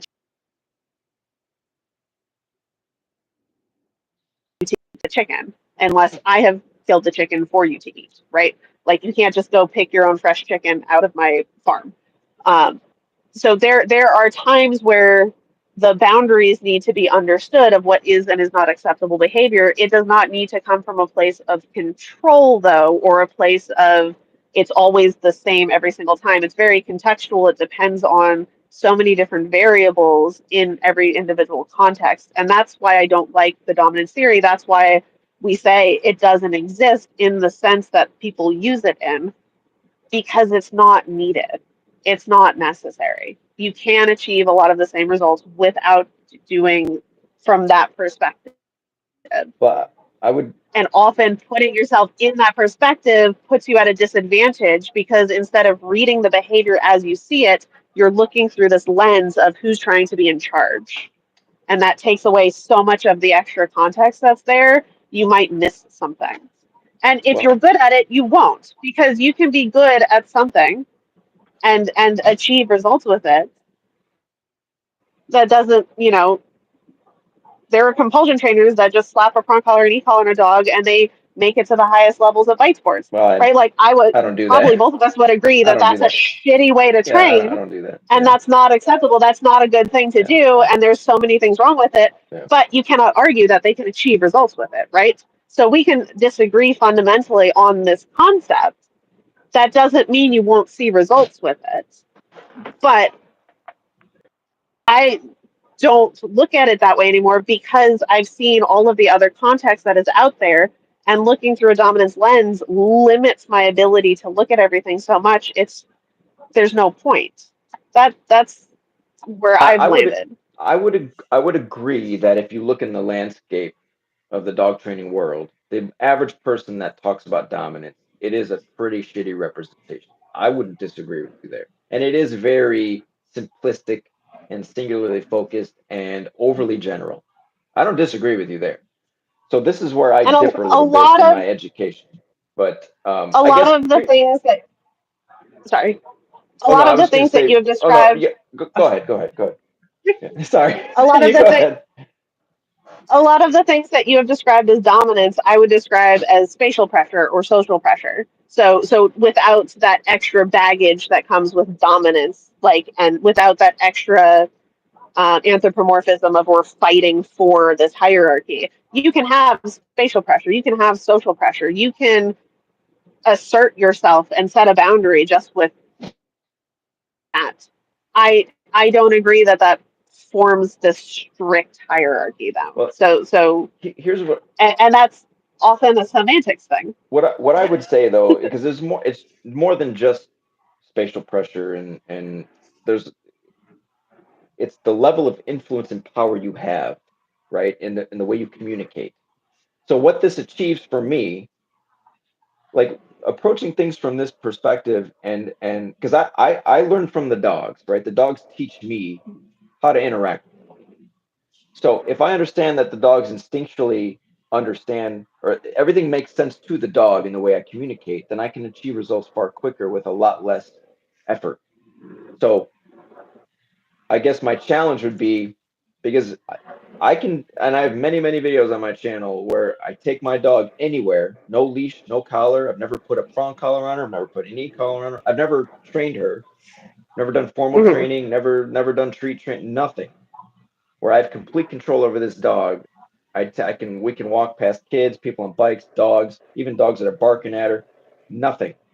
She adheres to my leadership at all times, and so the what it gives you is authority in all contexts, where I don't need to establish control because I already have So it. but I saw one of your videos, one of your, I was like scrolling through trying to get a feel for what I was getting myself into.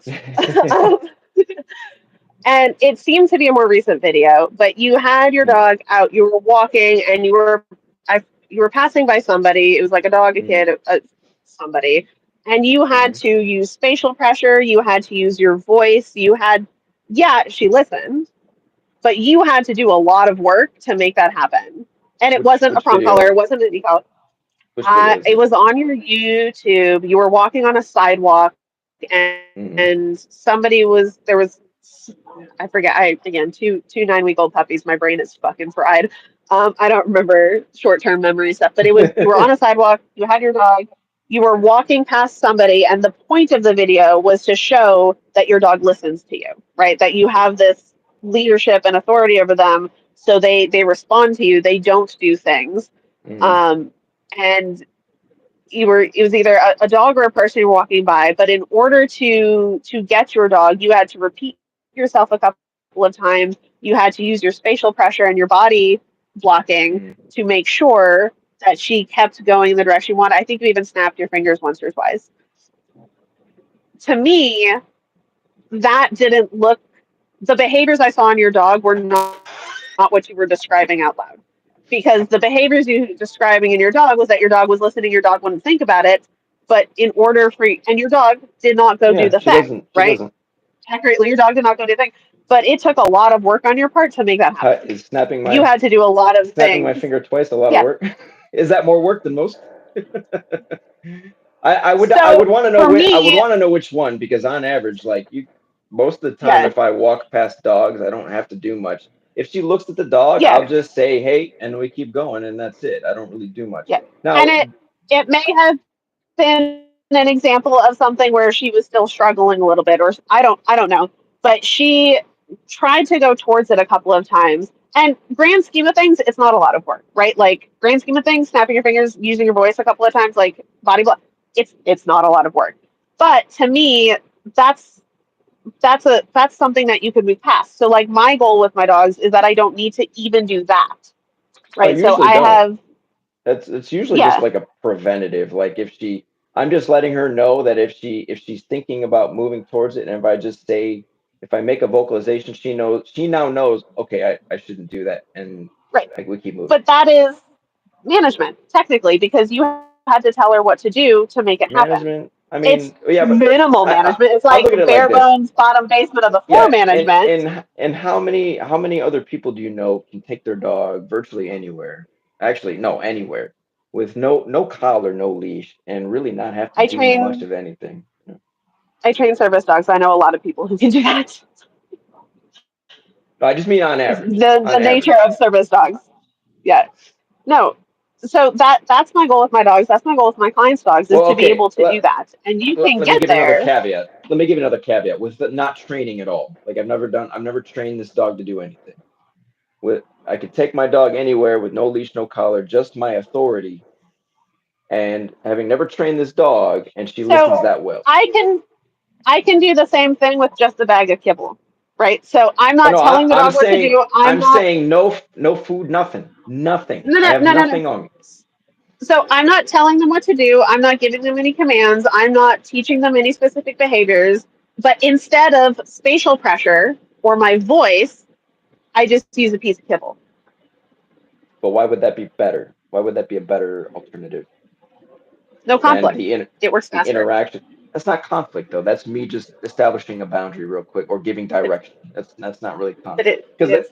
the conflict would be if she dismisses and now I have to address her again. Then we're engaged. Now she's So let undermining my me put authority. it this way. So for that, you have a point of conflict because your dog wants to do one thing, you want to do the other, and your dog doesn't do it because they know if she does do it, you will make sure she can't. For me, with the kibble, I am achieving the same thing, but instead of my dogs not doing the thing because they know that I will do something to them, it's because not doing that thing has been the most successful thing that they've done. Not doing that has worked well for them. So So that you're has assuming become that their new default behavior. I say I wouldn't do something to her though. I'm just No, I'm it's giving spatial pressure, communication. applying spatial pressure. Yeah. So Remember, what's wrong I'm with on the that? crazy end of force. Remember, I am on the crazy end of the force free spectrum. I don't say no to my dogs. Spatial pressure, Right. like I will use it, right? Because sometimes you can use punishment with food. You can use add a piece of food Sure. to decrease the behavior, which technically is positive punishment. I've added something to, I have decreased the behavior. So I don't avoid punishment in the sense of you can't avoid it. It is impossible to avoid all aspects of punishment in your adult life. Shit happens. I don't intentionally use it to to teach a behavior or to resolve something in the moment. If I can avoid it, if something comes up where I do need to throw some food to stop a behavior, I change the situation and I modify something. Because even punishment at that level, that doesn't even feel like punishment. Over time, if you find yourself doing it over and over again, you're still falling into management as opposed to actually resolving the behavior as a Not whole. really, because I can So, count maybe on one hand the amount of times I've had to address her in public to get her to not do something. 99% of the time when we're out, I don't have to do shit. There may be that one off here and there where I gotta just say something to her, and then that's it. We're moving forward. She or doesn't take take food out of the equation. Um, if you take food out of the equation, you can still achieve the same thing. So one of the things I do with reactive dogs is it's almost like the opposite of spatial pressure, right? So if you've got a dog that's focused on something, they're kind of locked in. As a forestry trainer, I am trying to get them to observe these things from a distance where they're not going to fully react, but they might get fixated, right? Because we right. need to walk that line of close enough that we're learning something, but not so close that we lose our shit. When they get fixated, instead of me like snapping or telling them something, recalling them, giving them a positive cue, body pressure in front of them, I will move. So if they're looking this way, I will move out sideways from them and then start going behind them. I will be in their peripheral vision.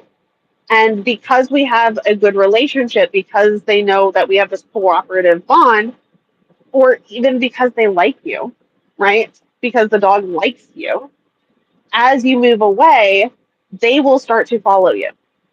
So Oh, instead of sure. spatial applying Yeah. spatial pressure Sure. to her, I use that social connection to move them away. You don't need food.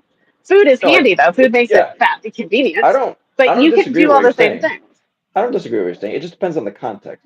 Like if I'm on a tight trail and there's a dog and a person walking up, I may just stand Mhm. in front of my dog just so it makes the other person feel comfortable because dogs off leash make Yeah, people uncomfortable, right? But I don't think she's going to do anything. I'm just standing there so that the other person can at least well, see yeah, that, oh, hey, you're blocking your dog. Okay. And that's because it's tight and quarters. that's different. But I don't disagree with That's what you different because that's said, where not like, you yeah, if we making see your something, dog do something. yeah, I can move in the Yeah. other direction and get her to follow me. Yeah, I don't disagree with that. And So, but you're right. The connection you have should mm, be enough yeah, to get the dog to follow you. And that's what I yeah, like to show people on my channel is like my dog follows me and I don't have to do anything. I didn't use treats on her. I didn't use any collars on her. I didn't train her. It was just the understanding of again how the dominance hierarchy works and her understanding that I'm in the leadership role. She just follows me. That's the natural, like you said, the cooperation we have is leader follower. mm, We cooperate in that regard because the roles are established correctly. yeah. But I let my dogs. I don't treat my dogs with that perspective, and we still do the same thing. Like we still have that relationship where they will follow me. Um, like I don't have to put them in their place to make them do that. I just set up the Well, environment so that I we can guess be my question successful. my question would be if it's not natural for the dogs to do that or have that done to them, then how come that's the first thing she does when a new dog comes in here is put them in their place? Or my other To dog, me, I would well, say that's a you would say behavior it's a problem that bully. needs fixed. I I don't see Yes, it as a behavior problem at all. I don't see it as I now I if she I attacked the can dog and see tried to that as kill the him, place. then yeah, I would see that would Yeah, be a behavior problem. But she doesn't do that. no. So that is exactly what my dog Bug would do. That is exactly what my hound dog would do if I just let a new dog into the house and let them just run at each other and meet. He would meet them with that kind of energy. He would go up to them. He would immediately just like get up in their Right. face. He would posture. So it's So natural I to him to do don't, that. right, because he's an asshole Well, and I'm because he's just a because he's a, bully. I would say because he's a dog, because he's a headstrong dog, maybe, you know. No, because he's not. No, because by your definition too, he would not be a good dominant dog because he overcorrects. He Well, it's has not some balanced. Yeah, imbalance going it's on not there. balanced. Right, right. Yeah. But I guess you It's would you agree it's that an oh, go ahead. it's an out of the normal response. So what I would anticipate as like baseline typical would be we could have two dogs come in. They come at each other kind of curvy ways because the nice polite dog greeting you come in sideways. They'd sniff each Mhm. other's butts, they sniff each other's nose, then they'd go on about their merry day. That is typical normal dog behavior. That is a polite greeting. That is what Sure. you should see. That is what you You should know, expect. and I would say on average that is what she does. But with certain dogs, she addresses them differently. You know, and I have no issue with her doing that because that dog needs that discipline because it doesn't get it. And that dog at home is an asshole, but when it comes here, she's not going to let that dog be an asshole. She's going to let that dog on. She's going to give that dog what it needs, right? But I've had insecure dogs come here, and she doesn't. She treats them very different, but she still does let them know that she is superior. But she doesn't assert herself in that same way. You know, she's a lot more accepting to those dogs, where she'll greet them a little different. You know, she will. It's a very. It's she's always calm, no matter where she's at, what she does. But she has different ways of interacting with different dogs, and it's just based on the dog. Yeah, and I don't necessarily think that would any of that would be labeled as dominance. Like Well, if it is she's in the breeding context like that this, because here's the moments that reveal it though. Like, okay, if I have a dog that comes in here and it's giving off that energy of like, oh, I'm hot shit, I'm gonna come in here, and no, she disciplines that dog right away to let them know that that's not the case.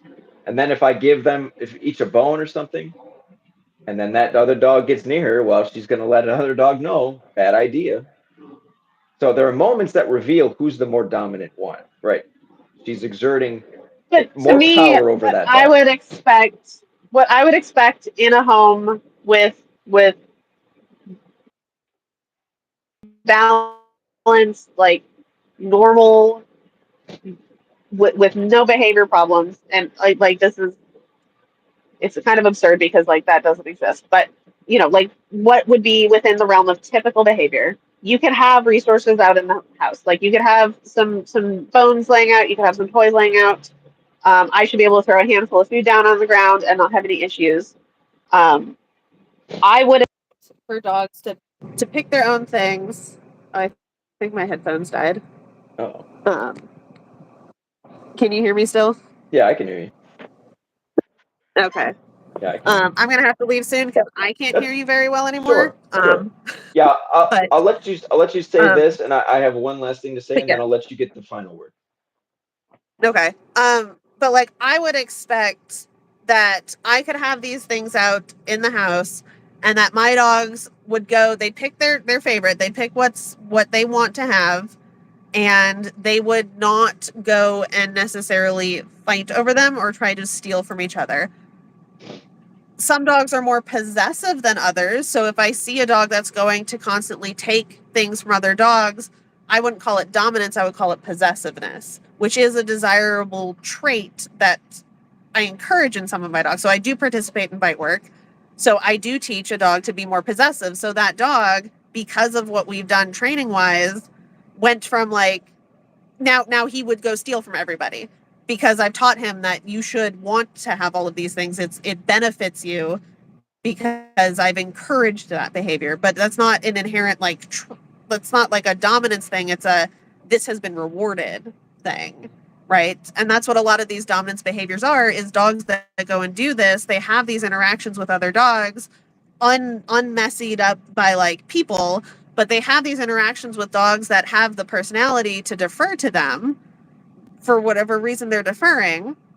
So that dog is reinforced by that. So that behavior becomes more strong in them. So they keep doing that behavior because it works well for them until it doesn't. So yes, dogs are going to try to get stuff because dogs are opportunistic predators. If they see something they want, they're going to try to get it. Their history and their genetics, because their genetics will influence this, but also their lived history will influence this for how persistent they're going to be when they want to go get something. So a dog that has either like the genetics where we've bred for them to be more conflict seeking, or they've had a lot of success with it, like a dog that's always stealing from the time they're a puppy, as they grow up, they get more and more invested in that because it's always worked for them. So it's been reinforcing. So they behave more like that. They behave in the more dominant manner, but it's a matter of genetics and life experience as opposed to like this innate desire to control shit.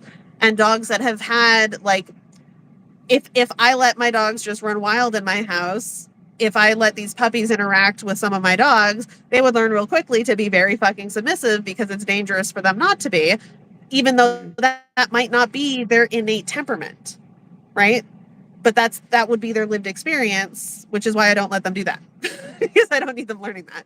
Sure. But if you leave the dogs out, like street dogs, right? Dogs that are loose, that are strays, that grow up, the street dogs that have generations lived without human contact aside from like stealing our scraps from the garbage, they have different levels, like inherently in them they'll have different levels of what they're willing, like where their conflict meter sits, and then their life experiences will either push them more in the direction of conflict seeking or more in the direction of a conflict avoidance. But I wouldn't say that it's because they want to control shit. There's just so much more depth to it than that. No, I don't disagree with that. It is more complicated than that. I guess just as a way to convey the idea in a way that's easy to understand. Because like me, I have that personality, and I very much like to control shit. I mean, that is a byproduct of me having that personality. Is I like to be in charge. I make the decisions. I make the rules. I establish the boundaries, and I run shit. I guess here's what I would say in response to that, and then I'll give you the final word, Terry, and you could tell everybody where to find you if they want to go watch your videos. Um, if I look at those sorts of things as behavioral issues, then I would have to say that all wolf packs in the wild who fight with each other and disagree with each other are have behavioral issues, and every lion that walks into a lion pride to fight with the head lion to establish dominance to gain control of that pride, they have behavioral issues. And every instance we see where conflict takes place in nature to establish control of territory, food, whatever, then we would have to conclude that those are all imbalanced animals with behavioral issues. And so, but to me, it makes more sense to say that it's natural for these animals to express themselves in this way because aggression is the highest form of communication, and it's the only way nature knows how to form order with itself because they can't talk to each other in the way that we can to get to communicate at the level that say human can, right? That's the way animals just handle that's the animal kingdom and how it establishes order. Right. Which That's all is I would say. so yes, within a species, yes, dominance exists within a species. They do have that hierarchy. There is still a range of typical and atypical, right? So the animal that's always picking up fight, they're gonna die. They're not gonna survive. They're not gonna pass on their genetics. So most of the I don't animals think I would fall disagree with closer that. within Yeah, that. I wouldn't I mean, disagree with that. Yeah, sometimes. I wouldn't disagree with Uh, that. so there's going to be a range of what's typical, and then there's going to be outliers. Even within the wild, there's going to be outliers very, very low on conflict seeking, and they're probably fine. Yeah. And that's what keeps the genetics, like that's what keeps the level of conflict low, is keeping those genetics in that group of animals. And then those outliers that are much more conflict driven, they're either going to go like break off and form their own thing if they're like some kind of pack animal, or they're going to get killed, or they're going to get into too many fights with things and they're going to get injured. That Yeah. Or they're going to be the one in charge because they're the only one that has that behavior. Is that normal? Yes, it happens naturally in nature, but is that within the realm of typical behavior? Maybe not. But it depends on, how many other. So the ones that are fighting at the top, they are there's a lot of conflict there, and there's a lot of conflict in nature, but that's where you kind of determine um, there's a range of normal, because even when there's conflict in nature, they're not pushing it to the fight to a life or death situation in most cases, right? Yeah. Even when there's conflict in like a pack of wild dogs or a herd of lions or wild horses, there's conflict. There's trying to fight for who's at the top, because within a species there is a dominance hierarchy. But even then, there are still outliers where I would argue that they do have behavioral problems. You just see less of it because they have more freedom to dogs in human homes. Not only have we fucked with their genetics by making a bunch of different breeds and picking and choosing things that totally fuck with that, what potential hierarchy they could have within their species, we also now have put them in an environment that is completely unnatural to them.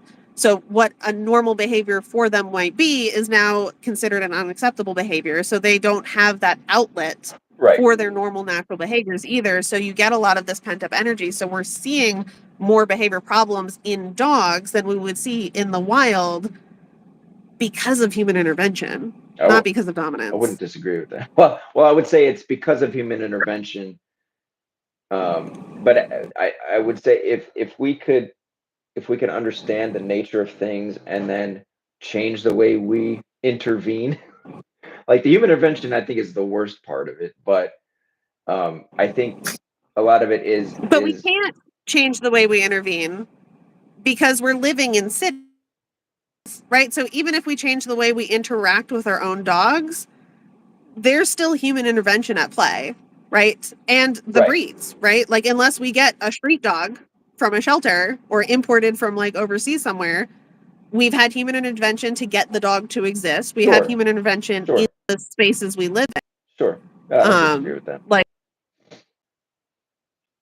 and also there's the level of what behaviors are you willing to live with as a person. So like for me, my dogs, I like very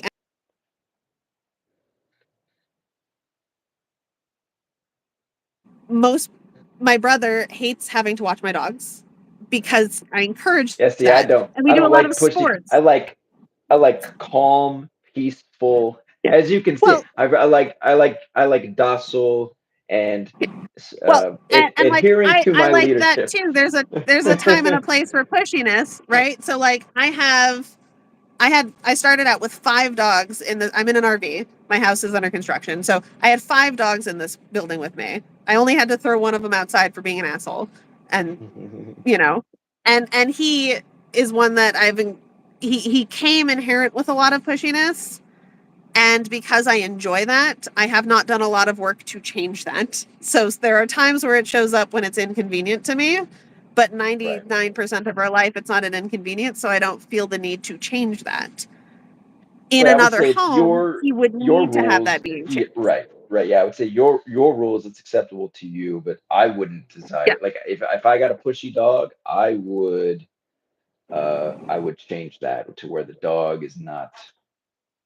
Because to me the way I see pushiness is that the dog is believes it can make demands of me, and so the dog thinks it has more control in the relationship dynamic than it really should, and so it believes it can kind of boss me around, and I don't like that. It's like, no, you understand your place here, and we'll get along just fine.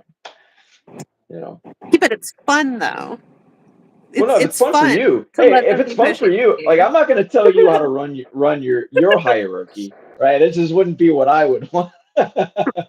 Um, but in that sense, like I am still in charge, right? Because I am the human, I'm the one with the money, I'm the one that has thumbs and can access doors and food and things.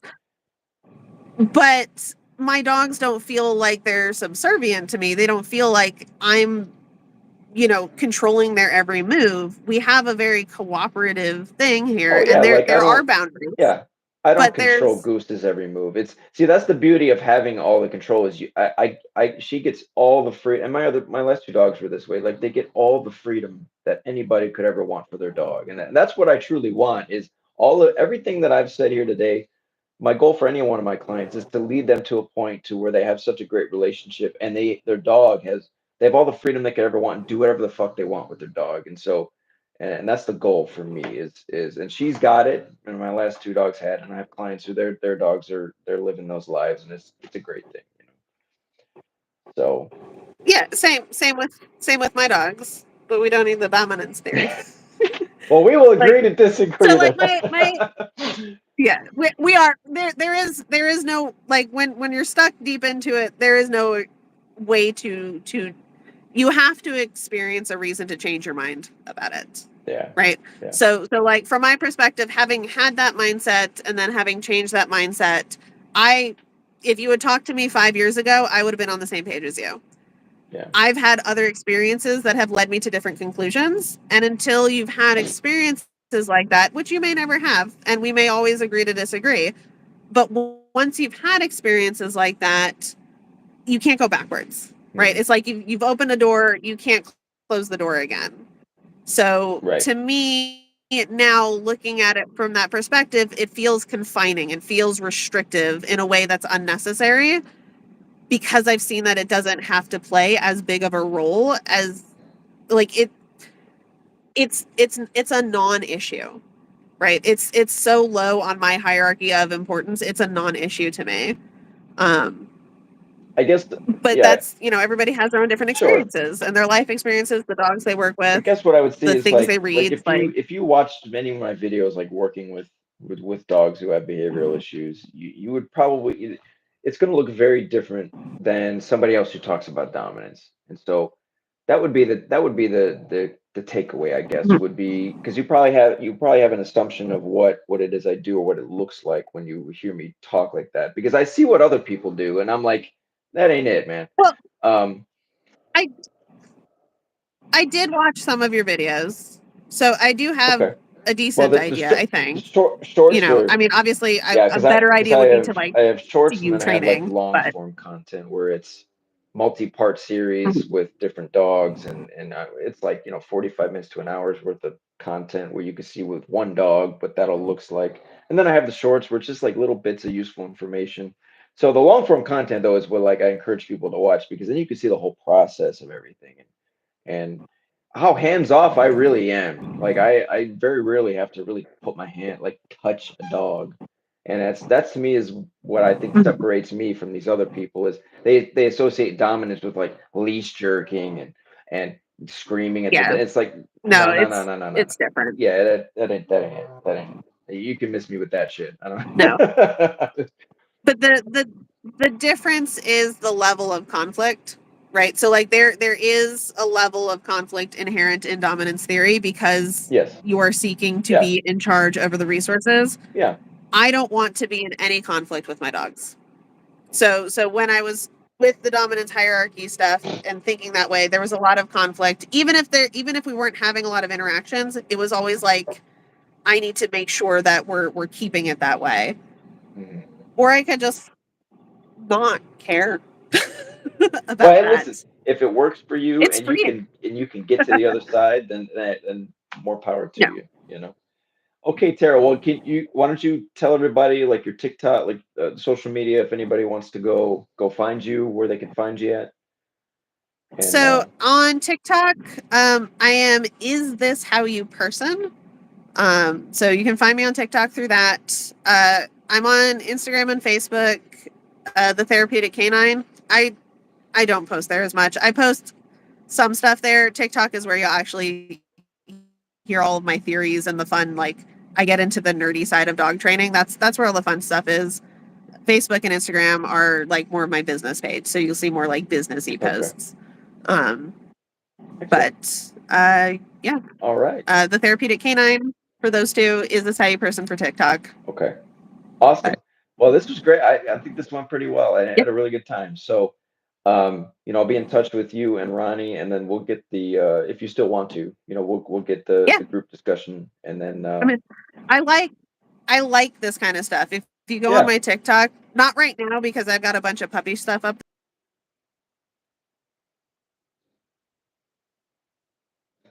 there. have more sleep and we're not waking up in the Right. middle of the night, you'll see Right. more of my in-depth nerdy like arguments. I get into arguments like this on TikTok all the time because it's fun. It's fun to look at the little things. It's fun to Yeah. look at the details and the nuance and like really pick everything apart. That's how I ended up where I am with my training, is because I kept picking apart everything No, that I that's was great. learning And until I found like what's I worked said, is best I for don't think me. these conversations are being had enough. It's actually really hard to find people from No, different they're not. communities to sit down and just have a debate. Just, Yeah. like there's no, I think people assume like it's going to be some mudslinging contest or something, and maybe some people would handle it that way. But I just want to have It two is, opposing. Yeah. which is unfortunate.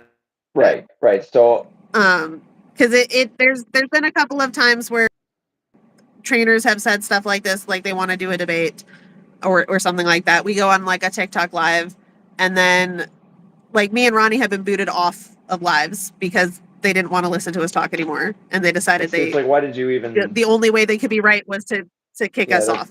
Right. No. So, not everyone is ready to have these conversations. Right. And people, especially when you get into the balance versus force free thing, people get Yeah. so like locked in Oh, on their yeah. personality type that it's even talking.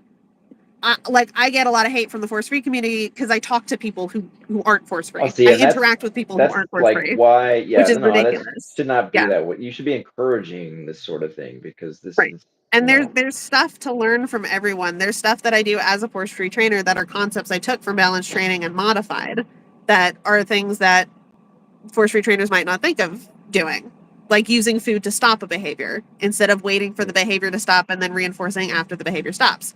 And I like waiting. It takes yeah, too long.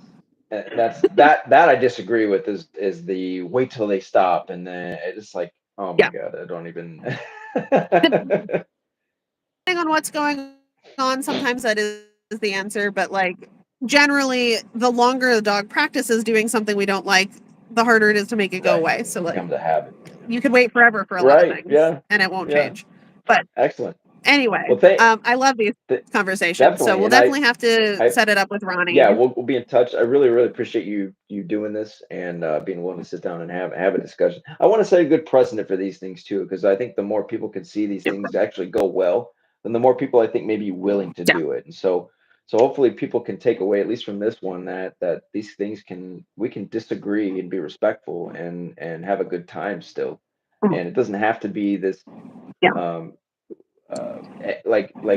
vitriolic combative thing, so I appreciate you keeping things civil and I'm looking forward to doing this again with you and Ronnie.